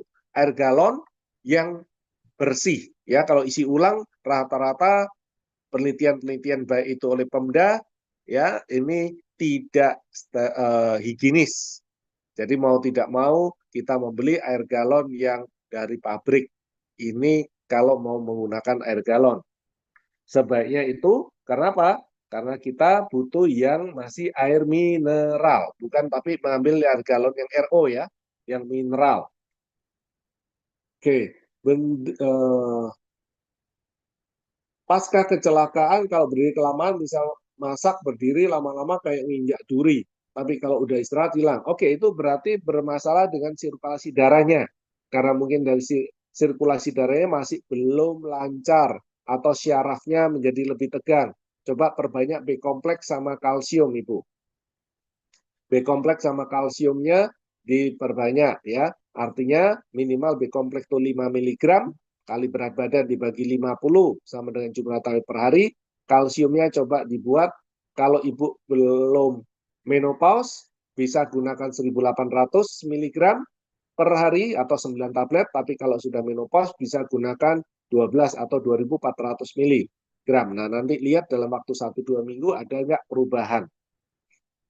Jadi kemungkinannya, tapi kalau karena nanti ternyata penyumbatan, ya berarti harus yang lainnya selain B dan kalsium, ya. Kita bisa namakan omega 3 atau lecithin. Kemudian cucu saya dari bayi kelainan, kata dokter punya sesak nafas, kalau kambuh pasti diuap, apa solusinya? Oke, perbaiki pencernaannya dulu, Pak, sama gizi. Ibu ya, perbaiki untuk cucunya ini perbaiki sistem pencernaan dan gizinya. Kalau dia sudah 1 tahun ke atas, berarti sudah bisa konsumsi misalnya protein, B kompleks, itu dan kemudian sayur buah lebih banyak dikonsumsi. Kalau memang sudah 4 atau 5 tahun ke atas, bisa tambahkan probiotik 1 saset per hari. Selain tadi gizinya sangat-sangat diperhatikan dengan sistem pencernaannya. Kalau lama jongkok setelah berdiri terasa sakit di pinggang belakang, apa solusinya? Bukan, Pak. Kalau seperti ini bisa aja karena kurang kalsium atau kekakuan dari otot, ya. Kalau pergelangan tangan bengkak atau sendi bengkak itu nutrisinya apa? Oke. Bengkaknya karena apa dulu ini? Karena keselio, ya kan kita agak sulit gitu ya. Kita memberikan nutrisi. Jadi kita bisa aja memberikan nutrisinya dalam bentuk vitamin C dosis tinggi. Tetapi kalau karena faktor sumbatan, ya makanya saya katakan tadi, ini yang agak sulit, Pak.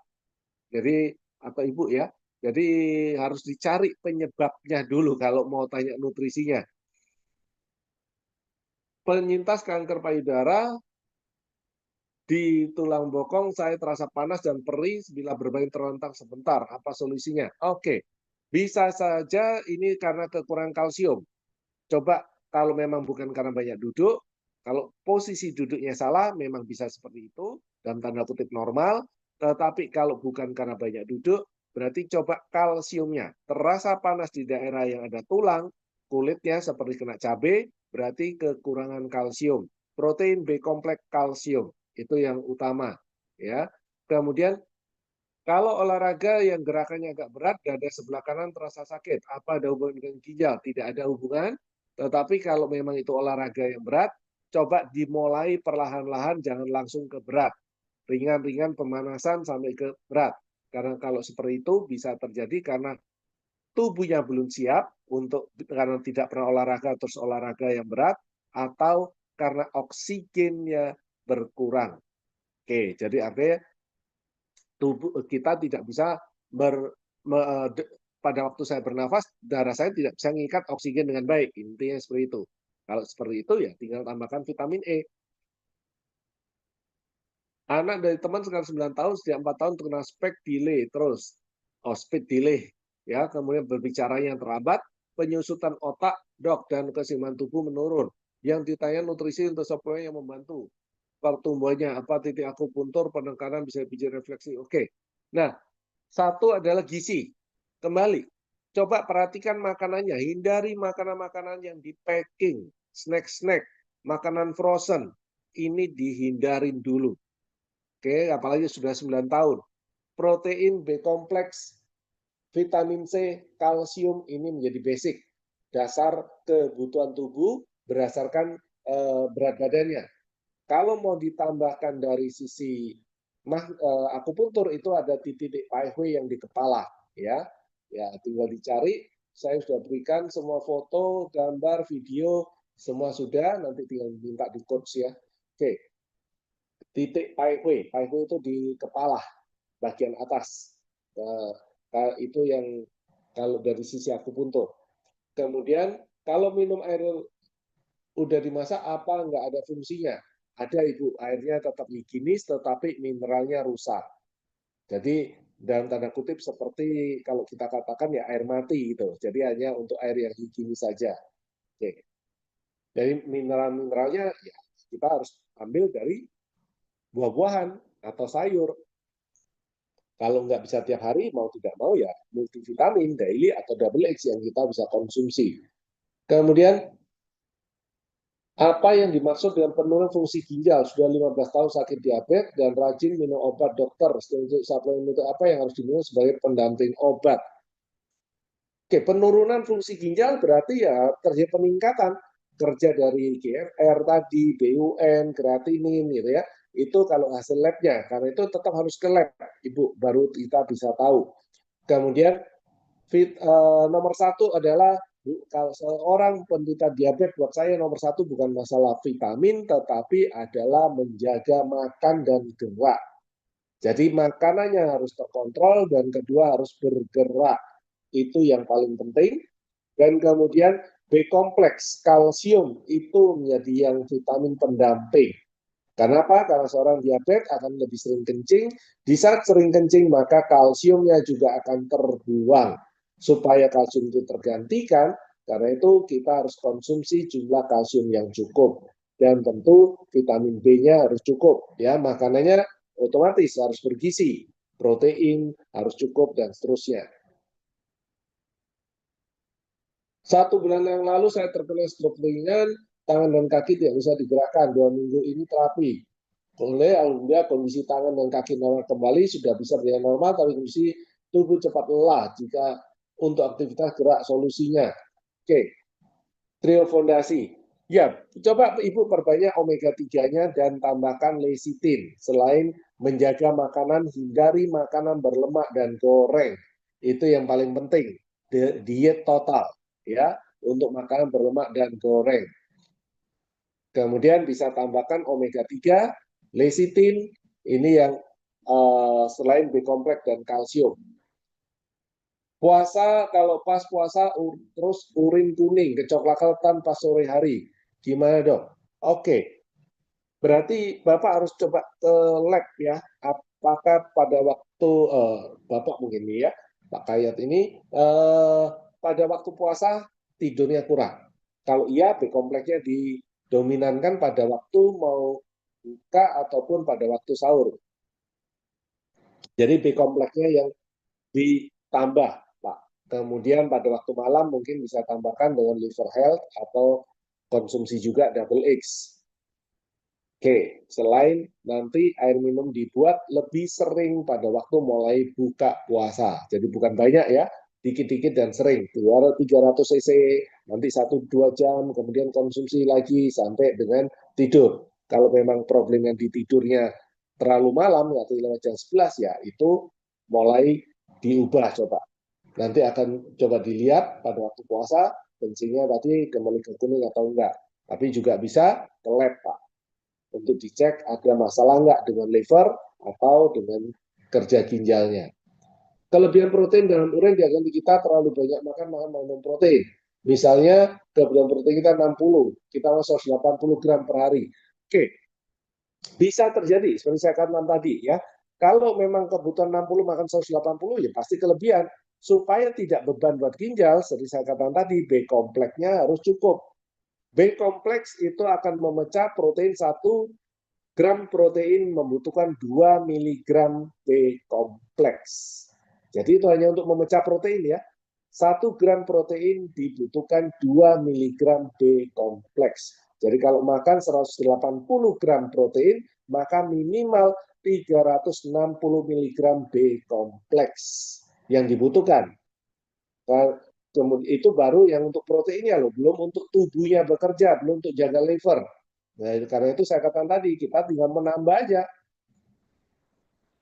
Punya ponakan sudah 5 tahun cuci darah, seluruh kulit tubuhnya menghitam, apakah karena efek cuci darah? Ya, kalau dia tidak menjaga pola makannya dan pola hidupnya, selain mengadakan cuci darah tadi, maka akan beban buat sel-sel yang lainnya. Karena gizinya akan menjadi sulit untuk karena gizi yang nggak cukup ya, menjadikan sel-sel tidak mencukupi untuk dapatkan gizi, sehingga tidak dapat mengganti sel-sel baru yang cukup. Penderita diabetes, pemeriksaan darah untuk ginjal apa bahasa dokternya? Ya, tinggal pemeriksaan ginjal aja Pak, atau Ibu ya. Jadi tinggal minta aja, saya mau periksa ginjal lengkap, gitu aja. Ya, maka nanti akan dicek kalau memang mau berdasarkan pemeriksaan sendiri. Tapi kalau memang mau dengan rujukan, tinggal ke puskes minta rujukannya. Kebutuhan air tadi 30 cc per kilogram berat badan. Apakah ini hanya air putih atau semua cairan dari minuman, kuah, sayuran? Semua, Pak. Oke. Ya, semua, Ibu ya, semuanya, Ibu.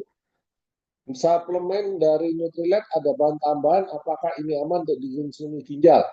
Ya, bahan tambahannya ini semuanya aman karena bahannya benar-benar yang berkualitas dan tidak akan membebani dari kerja ginjal. Oke, itu bukan karena kata saya aja ya Bapak Ibu ya, karena mentor saya yang di Taiwan itu juga seorang dokter yang terkenal ya, internis khusus lagi ke liver, kemudian juga ahli di TCM, kemudian mentor saya yang di Amerika itu juga spesialis paru-paru, dan hanya ada dia khusus lagi, dan hanya ada 27 ahli di Amerika, dan 5 kali nominasi Nobel. Ya, ini juga yang mereka semua umurnya juga di atas saya dan lebih duluan konsumsi Nutrilite dibanding saya. Oke, ini kalau sebagai sebuah pembanding aja. Jadi sekali lagi saya tidak gila Nutrilite, saya bukan gilanya pakai vitamin ini karena jualan, bukan, tetapi ini untuk tubuh saya. Saya harus tahu sumbernya, saya harus tahu bahwa ini tidak berbahaya untuk tubuh saya. Dan sampai hari ini, setahu saya ini yang terbaik dan belum punya kompetitor. Kalau ada kompetitor yang lebih baik ya tentu saya juga akan pakai merek yang lain tadi. Tapi sampai hari ini saya belum ketemu gitu ya. Sering geser karena kedinginan minum, apakah itu hal normal? Normal aja ya kalau memang dingin. Kalau memang mau ngurangin ya B kompleksnya cukupkan. Oke, kemudian untuk mulai ada yang gangguan ginjal, minimal pemeriksaan darah apa yang dia apa kreatin sejuk. Ya, itu kreatin salah satu dari 3 ya, cek darah secara umum, BUN, GFR dan kreatinin. Oke, kemudian mau tanya suami saya gagal ginjal cuma belum cuci darah, bolehkah minum high protein? Tanya dokternya. Jadi pertanyaannya simpel, tanyakan berapa maksimal protein yang boleh dimakan oleh Bapak gitu ya. Jadi misalnya dokter bilang ini hanya boleh maksimal 70%, 80% dari berat badannya. Ya kan Ibu udah bisa hitung 0,8 atau 1 kalikan berat badan kalikan 70 atau 80%. Jadi kalau mau konsumsi protein Nutrilite boleh nggak? Boleh-boleh aja. Kenapa? Terdengar boleh ya, coba lihat di sesi 1, 2, 3, 4, protein di situ saya sudah berikan, bahwa protein Nutrilite salah satu protein yang tidak punya limbah atau sampah, karena PDCAAS-nya 1 atau indeksnya 100% atau indeks 1 ya. Artinya apa? Masuk 100 atau kita makan 100, dicerna 100, diabsorpsi 100, digunakan 100. Makan daging hanya 94%. Jadi ada 6% sampah. Kemudian makan telur, ini yang tertinggi kedua, 97%. Hanya 3% sampahnya. Tapi ingat, bukan digoreng. Kalau digoreng, akan jadi masalah sendiri karena ada minyak gorengnya. Oke, habis nih Pak Coach Eko ya. Kita lanjut.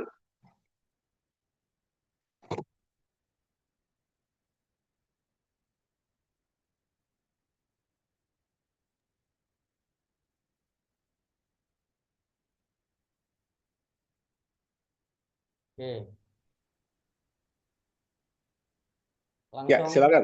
langsung untuk sesi yang bertanya langsung ya, Dok ya. Ya, silakan. Ibu Heni Sekarang ya. Ibu Heni, silakan Bu Heni. Eh, silakan. Nggih. Nggih, sudah.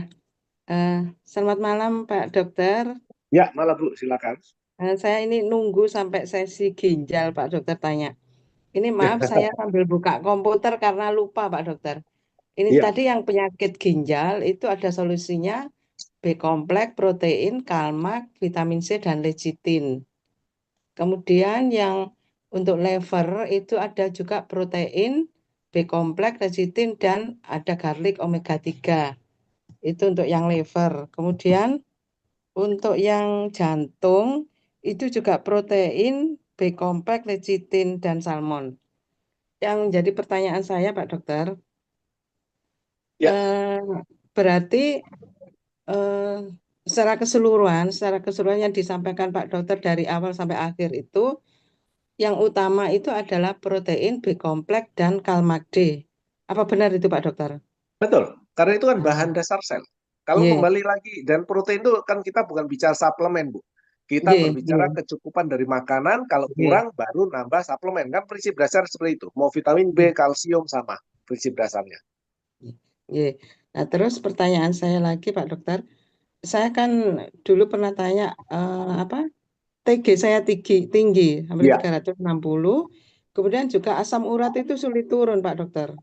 Iya. Jadi di atas 7. Nah, apakah itu sinyal dari liver atau ginjal yang kurang bagus atau bagaimana? Kemudian juga maaf, kalau habis makan itu selalu kepingin ke belakang, BAB gitu Pak Dokter. Pak Dokter pernah menyatakan bahwa kalau seperti itu ada sinyal liver. Kemudian jadi Bukan, ginjal. pertanyaannya, Sorry, itu hormon, Bu. Kalau selalu habis makan ke belakang itu sinyal dari hormon. hormon berarti vitamin E nggih Pak Dokter nggih. Ya, kan mesti dicek. Itu benar Nggih. nggak? Karena tiroidnya itu bisa berhubungan dengan tiroid. Kalau tiroidnya normal, berarti itu bisa berhubungan dengan liver. Nggih. Tapi Kemudian kalau yang dikhawatir kalau setiap kali makan ke belakang, berarti itu harus hati-hati bisa terjadi karena hipertiroid.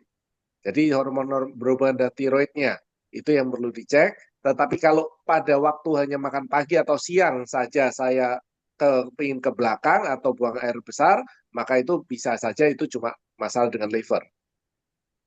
ngaten nggih. Ya. Kemudian saya itu konsumsi kalmak itu sehari itu kalmak D Nutrilite nggih Pak. Itu 6 sampai 7 tablet itu. Apakah itu kurang Pak Dokter? Maaf, umurnya berapa, Bu? Saya 63. Oke, kalau 63, 6 itu berarti 1.200, kurang.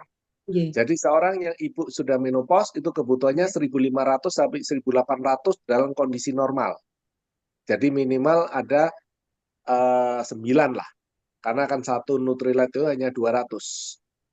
3 kali Berarti 3 berarti 9 nggih. untuk kalsiumnya. Nggih. Ya. Berarti Kemudian kurang ya. kalau ibu katakan tadi trigliseridnya tinggi, asam urat tinggi, itu adalah urusannya nomor 1 liver. Urusan kedua adalah mulut. Ya, mulutnya berarti kan makanan yang masuk ini tidak berlebih. Nah, makanan yang masuk berlebih itu kalau berhubungan dengan trigliserid, selalu saya katakan bisa berhubungan dengan apa yang digoreng atau karbohidrat. Jadi mie, roti, kue, biskuit, nasi, atau umbi-umbian, atau makanan yang digoreng-goreng.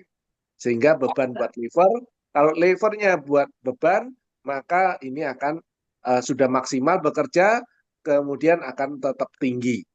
Dan kalau ini terus tinggi, ditambah asam urat tadi tinggi, maka akan beban buat ginjal. Apakah bisa terjadi kerusakan? Masalah waktu. Kalau ini terus-menerus. Kerusakan akan mudah terjadi, itu membutuhkan waktu 2 sampai dengan 20 tahun. Karena ada yang dirusak, tentu satu waktu juga ada yang diperbaiki. Tinggal dilihat seberapa kuat pengerusakannya, seberapa cepat juga perbaikannya. Itu yang akan menentukan 2 sampai 20 tahun tadi dari masalah yang kita hadapi sampai menimbulkan rusaknya organ atau sakit. Karena itu selalu saya katakan, apa yang kita alami kalau tidak normal itu selalu cari dulu penyebabnya. Kalau sudah tahu penyebabnya, maka kita mulai belajar mengurangi masalah-masalah yang akan bisa menimbulkan masalah penyakit tadi. Kalau memang sudah seperti itu, maka kita tentu akan bisa melihat hasilnya. Oh, ini saya asam urat. Kenapa? Makan gorengan misalnya. Oh, tidurnya malam karena liver saya nggak sanggup untuk menetralisir.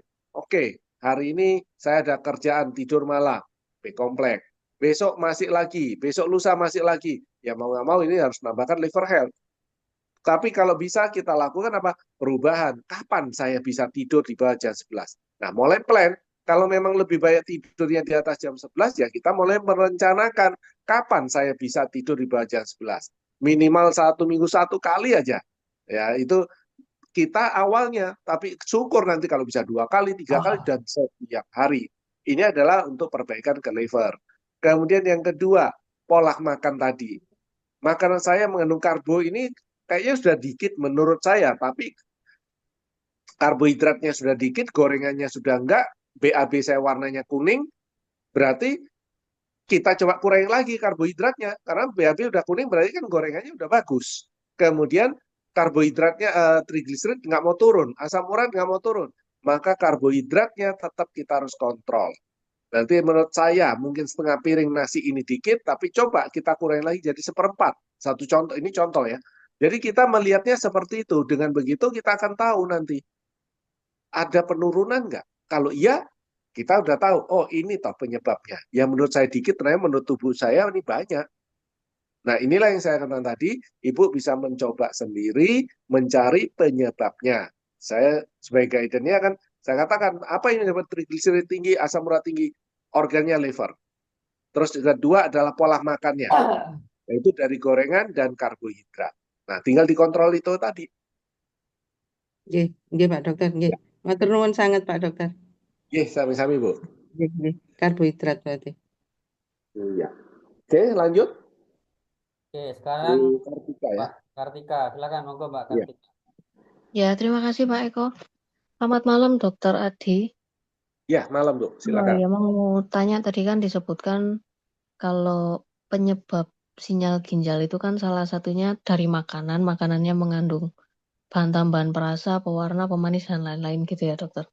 Iya. Itu berarti termasuk micin, masako, royco, totole gitu termasuk ya dokter ya? Betul, termasuk. Kalau Oh terlalu gitu. banyak. Kan ingat, ada yang merusak, kan ada yang memperbaiki. Nah, yang Oh, merusaknya kalau kebanyakan ya pasti akan jadi masalah. oh iya ya.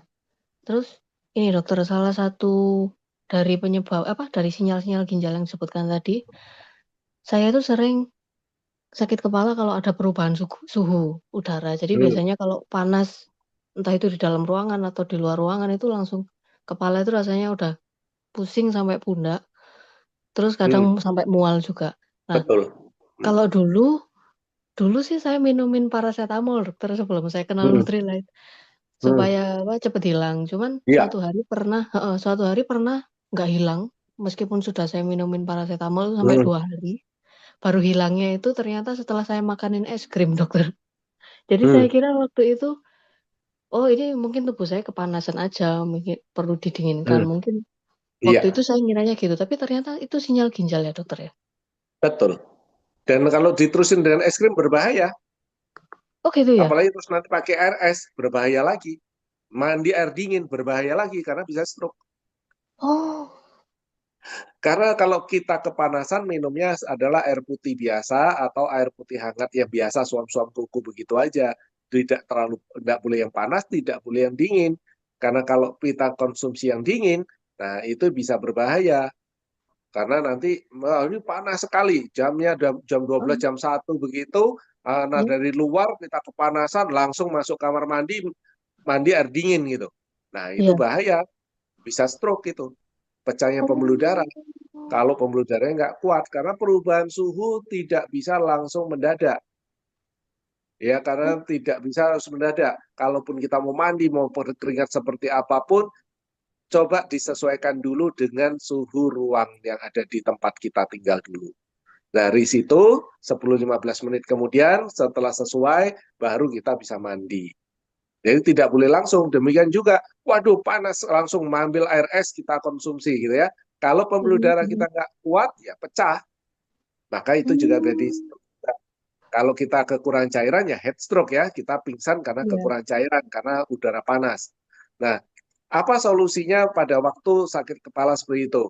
Tadi satu, jadi sudah tahu penyebabnya itu ada sinyal dari ginjal, berarti tinggal dicari apa yang menyebabkan pola makan saya atau air minum saya yang kurang. Kalau memang air minum yang kurang dari 30 cc tadi, ya kita pelan-pelan menambah. Kalau memang karena pola makan kita ada yang bermasalah, ya itu yang mulai dikurangkan. Dan kita menambah vitaminnya B kompleks. Jadi biar makin bisa membantu, kayak B kompleks kan seperti saya katakan kayak tukang, membantu mengurai makanan-makanan tadi, dan kalaupun levernya nggak sanggup mengurai, B kompleks minimal bisa membantu mengurangkan atau mengurai tadi, otomatis ginjalnya kerjanya lebih ringan. Oh, iya, iya, iya.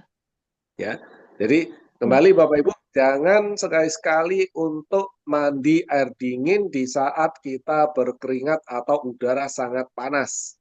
Sesuaikan dulu suhu tubuh kita dengan ruangan baru boleh mandi. Juga jangan langsung minum air es yang dingin di saat kita panas sekali. Itu berbahaya ya, karena itu bisa bikin kita stroke juga. Oh, oke, oke, dokter. Bukan heat stroke ya. Kalau heat stroke karena kepanasan kurang cairan. Ini benar-benar stroke ini. Pecahnya Oh, pembuluh darah. iya, iya, Itu jarang memang kita dengar di Indonesia ya. Tapi iya, itu di luar negeri banyak. Karena mereka yang iya. cuacanya ekstrim-ekstrim di luar negeri, mau Taiwan, mau kemudian di Korea, Amerika itu, atau India atau Thailand yang lagi juga panasnya yang gila lebih dari kita. Nah, kalau pada waktu musim panas yang sekarang ekstrim begitu, nah itu yang mereka kalau konsumsi sampai dengan air dingin atau air es itu berbahaya karena itu banyak sekali orang meninggal gara-gara minum dingin tadi. Oh, iya, iya. Ya, Cuman oke. waktu itu saya makan es krim kok bisa reda pusingnya itu gimana ya, dokter? Ya, karena pada waktu itu mungkin, nah tubuhnya lagi kekurangan mungkin yang manis, ya itu, atau kurang protein. Karena dari es krim tadi kan juga pasti ada susu atau protein tadi, atau yang manis tadi. Oh, gitu. Ya, itu bisa saja karena terjadi faktor itu. Jadi sinyal ginjalnya terjadi karena mungkin sebelumnya pola makan atau gizinya ada yang kurang, kemungkinan. Oke, ya, Ya, oke. tinggal dicari sebabnya dulu. Ya, saya cari dulu, Nanti dokter. akan Terima tahu. kasih atas penjelasannya, dokter Adi. Ya, sama-sama. Oke, sekarang lanjut Bu Luciana. Silakan di open mic. Bu Luciana nggak ada? Ya, Bu Luciana. Ya, Ya, malam, oke. malam dok, maaf sebelumnya ada 2 pertanyaan. Mungkin Ya, nggak silakan. nyambung sama materi juga sih. Yang Ya, pertama itu, silakan. boleh nggak anak usia 9,3 tahun sama 6,5 itu dikasih omega sama double X? Hmm. Itu yang pertama. Oh, ya. Terus yang kedua ini teman saya sih dok, calon prospekan gitu sih. Hmm. Dia itu susah tidur, Dok. Jadi kalau misalnya tidur itu jam 9, itu jam Hmm. 11 itu kadang sudah bangun sampai tidak bisa tidur lagi sampai pagi. Dan itu hampir tiap hari. Dan Umur berapa? juga 55 lebih kayaknya, Dok. Wanita ya? Kenapa, Dok? Maaf. Wanita. Ya, wanita dok. Wanita atau pria? Laki-laki atau wanita? Wanita dok, wanita. Oke. Lanjut terus. Terus habis itu mungkin di tempat kerja juga stresnya tinggi dok. Nah, ada riwayat juga pernah operasi kista lah. Ini kira-kira nutrient apa ya dok? Sama dosisnya berapa gitu? Oke, yang pertama, kalau omega 3 buat saya silakan muat anak-anak, tapi kalau double X itu 12 tahun ke atas. Jadi di bawah 12 tahun, 4 tahun ke atas bisa diberikan daily. Jadi Oh, bukan daily yang sudah dok. tetapi akan lebih tepat. Ya, kenapa? Karena fitonutrisinya itu tidak ada masalah, tetapi ada beberapa mineral itu sebaiknya dikonsumsi oleh mereka yang sudah remaja. Jadi Baik dok. pada anak-anak tidak dibutuhkan mineral-mineral itu. Karena di dalam double X itu cukup banyak mineral yang dikandung dari tanaman-tanaman tadi. Oke, itu jadi kalau saran saya di bawah 12 tahun sebaiknya daily, kalau omega 3 bebas, tidak ada masalah, ya.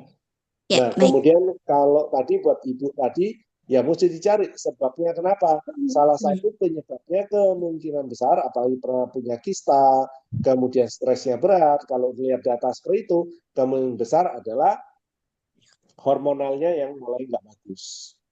Jadi kalau kita tanya, setelah menopause terjadi tidurnya seperti itu enggak? Kalau iya, ya udah kasih aja Primrose dengan kalsium.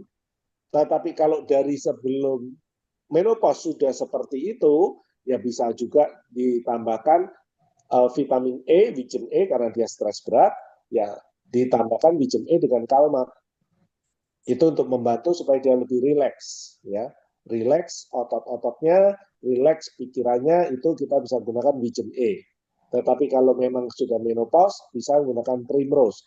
Berapa banyak? Ya kurang tambah. Seperti tinggal buka aja. Tadi seperti saya katakan, kalau udah menopause, minimal adalah di atas 1.800 kalsiumnya.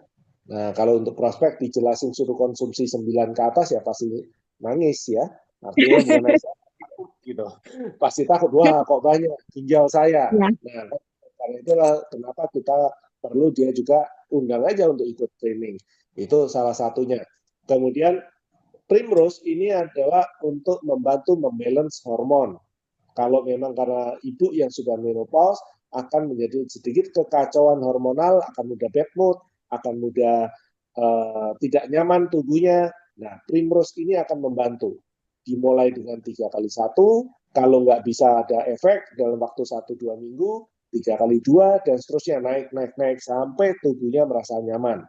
Tapi kalau untuk karena stressing, bisa gunakan Wijen E 500 sampai dengan 1000 IU satu kali konsumsi pada waktu stres, atau dikonsumsi rutin 600 IU 3x4 atau 12 itu rutin per hari, itu sebagai dosis yang menjaga. Nah, itu semua harusnya ada di sesi 1-2, semua ada cara hitung dosisnya. Baik dok. Terima kasih banyak dok. Ya, sama-sama. Silakan. Bu Pratiwi ya, lanjut. Oke, kita lanjut Bu Pratiwi.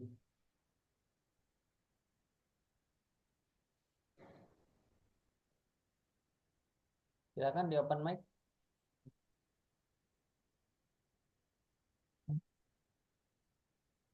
Oh, nggak ada. Sekarang Pak Safrizal Padang. Oh, ada. Dok, Coach Eko. Ya, terima kasih atas kesempatannya. Mohon maaf, itu saya mau bertanya, nanti apa, Dokter Adi, maaf, apa nanti ada sesi untuk pembahasan osteoporosis tersendiri ya, tentang Ya, minggu osteoporosis? depan. Oh, Minggu ya depan. udah. Ya nanti insya Allah minggu depan aja saya tanya. Cuma satu Ya. ini dok, saya mau tanya kalau kalsiumnya banyak-banyak gitu, konsumsi kalmak gitu ya misalnya, Ya. itu apa nggak menimbulkan efek sembelit? Enggak. Oh enggak Karena ya, aman ya dok? kalsium tidak, cukup aman. Dan karena apa? Kalmak D itu cukup, jadi istilahnya perbandingan kalmak dengan vitamin D itu sudah sesuai dengan apa yang menjadi penelitian dari ilmu kedokteran. Jadi Nutrilite ini malah mendahului ya. Banyak orang banyak merek lain itu belum melakukan perbandingan yang sesuai dengan apa yang sudah dilakukan penelitian. Nutrilite ini yang Iya. sudah duluan. Jadi perbandingannya semua sudah sesuai, tidak ada masalah. Oh, iya.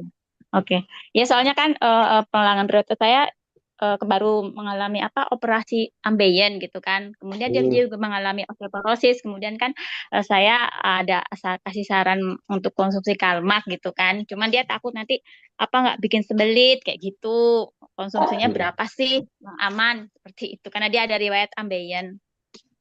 Ya, tadi kan 3 hal. Untuk susah BAB atau ambien kan ada 3 hal yang perlu diperhatikan. Kalau nanti lihat di sesi yang pencernaan kan ada di situ. Ya dok. Ya, terima kasih dok. Terima kasih atas kesempatannya. Terima kasih Dok Eko. Oke, silakan sekarang terakhir Pak Syafrizal Padang. Ya, terima kasih Reko. Ini yang saya tanyakan yang kelanjutan kemarin itu masalah kaki saya. Yang pertama kalau Mak De sudah makan 3x3, Iya. itu masih terasa panasnya, cuma ngilunya tetap ada gitu. Kalau ditekan. Itu yang Tidak kedua berubah ya untuk panasnya. belum berubah. Itu yang kedua masalah proteinnya cukup nggak, Pak? proteinnya cuma pagi dan malam. Oke, nggak masalah. Artinya ada di atas 2 sendok kan? 2 Iya, scoop ke atas kan? 2 sendok ya. Oke. Terus yang mau Jadi ditanyakan Pak? Yang kedua kalau beda vitamin. Kalau kita kan vitamin yang herbal, kalau vitamin sintesis itu apa pengaruhnya? Oke. Itu yang ketiga, kebetulan ada keluarga itu anaknya masih 6 atau 7 tahun, sudah gagal ginjal kata dokter. Itu apa solusinya, Dok? Itu aja, Dok. Terima kasih. Ya, yang ketiga tadi mengenai gagal ginjal, serahkan ke dokternya, Pak. Kita nggak bisa membantu kalau sudah masalah gagal ginjal, seperti saya katakan tadi. Ya, karena cukup panjang penjelasannya, kalau bukannya artinya nggak bisa ditanganin gitu ya, tetapi cukup panjang, kemudian itu butuh ketelatenan. Jadi sebaiknya ya udah kita serahkan ke dokter urologinya aja. Nah, kembali ke pertama, kalau memang masih terasa panas dan sakit tadi, coba Bapak protein kalau sudah 3 sendok per hari, kalsiumnya udah 9, B-kompleksnya Pak. B-kompleks berapa? Coba minimal kan berarti kalau 5, berat badan Bapak paling nggak ada 80. 80 ya, 81. Ya, 80 kali 5 berarti 400, berarti minimal 8 Pak B-kompleksnya. Satu hari. Jadi 8 B-kompleks, ya, dan 1 hari ya. Ya, kemudian Nah, minumnya 3 kali sehari atau berapa? Iya, 3 kali. 3-3-2 atau 2-3-3 terserah, 8 tadi. 3 kali. Oh iya. Ya. Itu. Nah, kemudian coba tambahkan itu. Jadi protein B dan kalsiumnya tadi tetap. Kita coba lihat minggu depan. Nah, kemudian untuk tadi perbedaan alami sama sintetis adalah penyerapannya. Jadi jenis-jenisnya, jadi misalnya kayak kalsium itu ada beberapa jenis. Jadi misalnya kalsium karbonat, kalsium sitrat. Nah, setiap jenis ini tubuh bisa menyerapnya berapa maksimalnya itu berbeda. Jadi antara ada yang cuma bisa masuk 100 ya, misalnya dosisnya 100, tapi tubuh hanya bisa menyerap 10%. Jadi hanya 10. Tapi ada yang sampai 40%. Ada yang 60%. Jadi ini yang membedakan. Kalau kita mengambil bahan-bahan yang berbeda. Ini contoh kalau kalsium. Demikian juga dengan vitamin-vitamin sintetis. Satu, secara fungsi sama. Ya, secara fungsi harusnya sama. Tetapi ternyata pada waktu pembuatan, nah ini kadang-kadang ditambahkan pemanis, pewarna, karena B-kompleks itu baunya busuk, kemudian ditambahkanlah pemanis.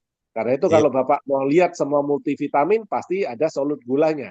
Karena apa? Menghindari bau busuk dari B-kompleks tadi. Dan rasanya supaya lebih enak. Sehingga konsumennya tidak komplain. Oke, itu adalah salah satu cara. Jadi pasti biasanya akan mengandung perasa pemanis tadi yang buatan. Kemudian yang ketiga, perbedaannya adalah kalau kita menggunakan hanya alami sama sintetis tadi, maka tidak akan beda jauh hasilnya. Ya, jadi hampir sama. Tetapi kalau yang alami tadi ditambah fitonutrisi, warna-warninya sayur buah tadi, merah, hijau, kuning, putih, ungu atau hitam, ya. Kalau kita bisa menambahkan itu, penyerapannya lebih sempurna yang alami. Tapi kalau yang sintetis dikasih dengan fitonutrisi, tidak bisa juga terserap dengan sempurna. Jadi tetap misalnya 60-70%, misalnya bisa terserap itu. Tetapi kalau alami ditambah fitonutrisi itu bisa terserap sampai dengan 100%. Jadi perbedaannya itu berdasarkan penelitiannya ya Pak ya. Jadi apa fungsi fitonutrisi? Ternyata salah satunya membantu penyerapan nutrisi masuk dalam sel. Nah, itu yang membedakan. Karena itu selalu saya katakan, silakan mau makan apapun dalam bentuk vitamin, merek misalnya merek yang lain, tapi tolong imbangi dengan sayur buah yang 5 warna tadi. Minimal dalam satu hari ada 3 warna. Dengan bagaimana? Oh, saya tiap hari rata-rata dapat sawi hijau gitu ya. Ya carilah buah warna merah, misalnya semangka merah, kemudian kita cari tomat merah, dan kita cari lagi buah yang warna kuning atau putih, ya baik itu dari misalnya bengkuang, misalnya manggis, kita dapat warna putih. Nah, ini ada setiap warna tadi akan memberikan fitonutrisi intisari dari sayur buah tadi sehingga membantu penyerapan makanan-makanan atau gizi-gizi yang kita makan tadi, Pak. Nah, itu kenapa harus ada fitonutrisi tadi. Oke? Iya, hari itu karena saya dicoba juga waktu Pak Dokter menerangkan kalau kita ada sakit, ada apa harus makan vitamin C 1000 mili per 1 jam atau 4000 mili dalam 1 hari. Ini kebetulan waktu itu nggak ada yang herbalnya, saya beli aja di apotek vitamin C 1000 mili. Saya makan mulai waktu itu saya meriang atau meningin waktu zuhur. Waktu itu jam 2, jam 3, jam 4, jam 5 saya minum. Itu besoknya sudah sehat kembali gitu, Dok. Itu cuma Ya, sintetis. betul. Tidak ada masalah karena saya waktu itu juga dapat case juga konsumsinya waktu itu minuman yang 1000 cc itu ya, terus 1 jamnya kemudian dia minum lagi, kemudian dia baru beli lagi merek tablet 500 mg, minum 2, udah dari orang yang mual demam setelah selesai 3 itu 3,5 jam kemudian, artinya setengah jam dari yang ketiga diminum sudah bisa makan. Sebelumnya makan nasi putih aja mual, ini malah nasi goreng dihabisin 1 piring. Nah, itu benar-benar langsung di depan saya ya, karena kita belum pergi dari meja makan di restoran itu 3 jam itu karena kita ngobrol. Nah, dari yang kita makan rame-rame dia nggak bisa makan sendirian, terakhir ya karena kita udah selesai makannya dia pesan nasi goreng malah habis 1 piring tadi. Padahal kalau orang yang mual dan demam tadi dengan bau nasi goreng tadi itu nggak akan bisa makan karena bau minyaknya akan membuat dia tambah mual, biasanya akan terjadi seperti itu.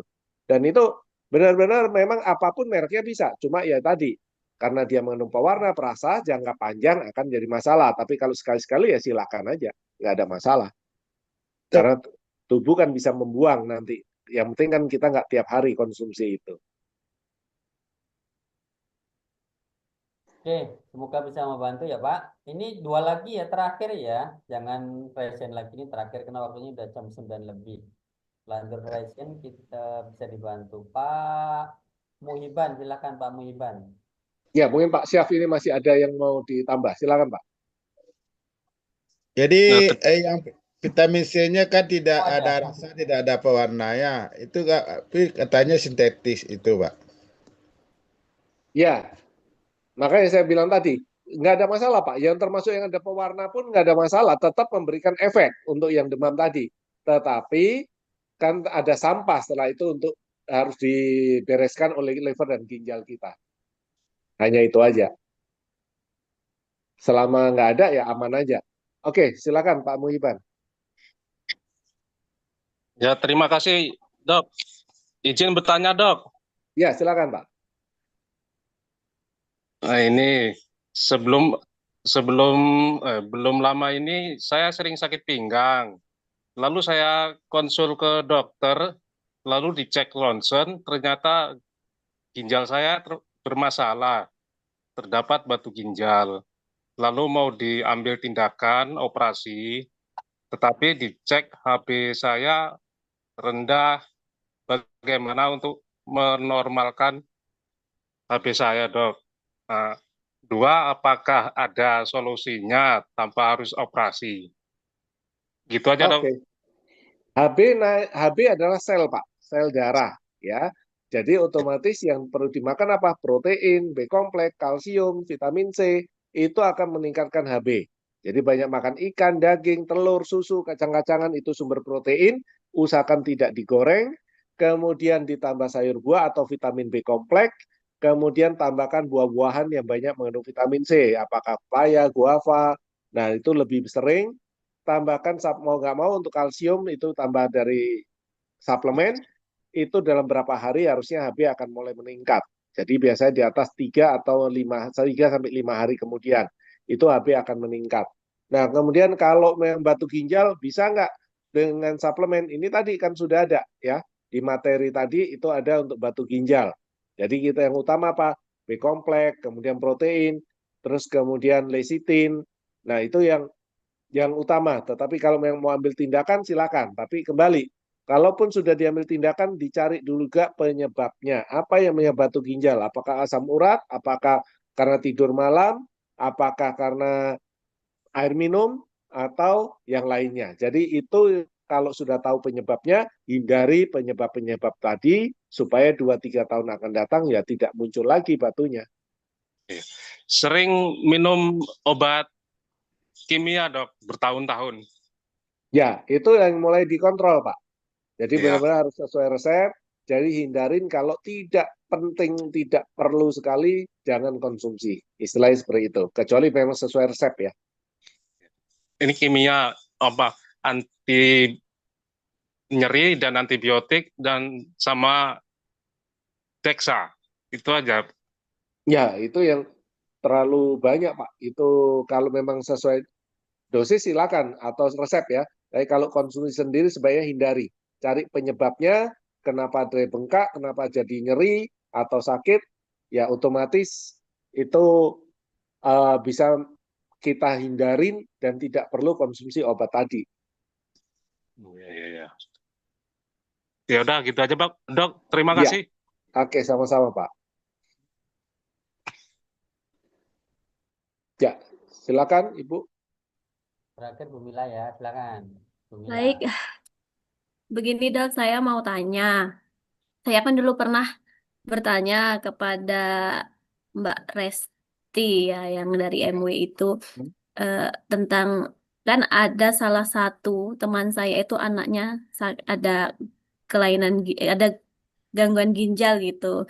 Nah, kata Mbak Resti itu kalau ada gangguan ginjal itu katanya nggak boleh konsumsi high protein. Apa benar itu, Dok?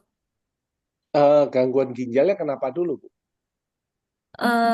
Apa ya? Dia itu nggak tahu-tahu ada kadar kreatininnya tinggi gitu kan.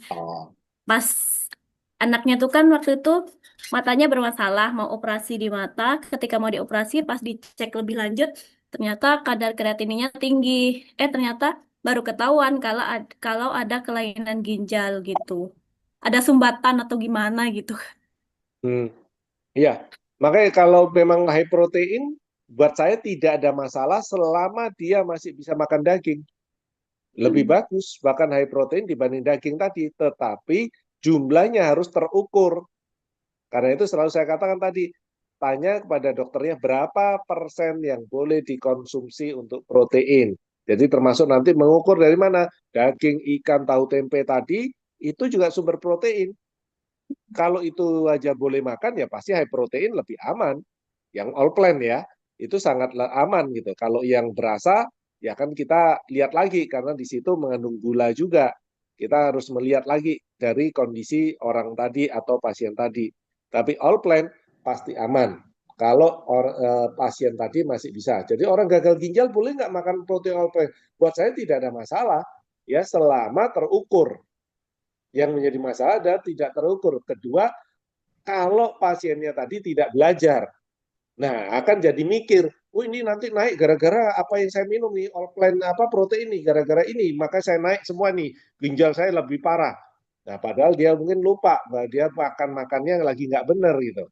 Nah, ini yang saya katakan tadi, kalau tanya boleh, pasti boleh, ya.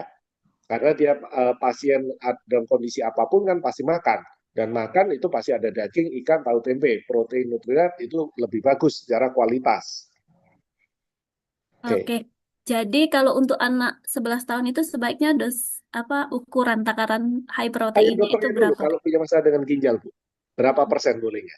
Kan takaran orang normal saya selalu katakan, 1 gram per kilogram berat badan.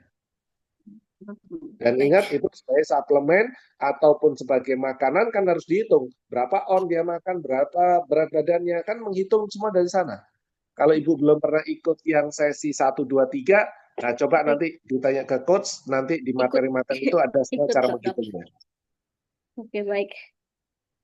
Terima kasih, Dok, jawabannya. Iya, sama-sama.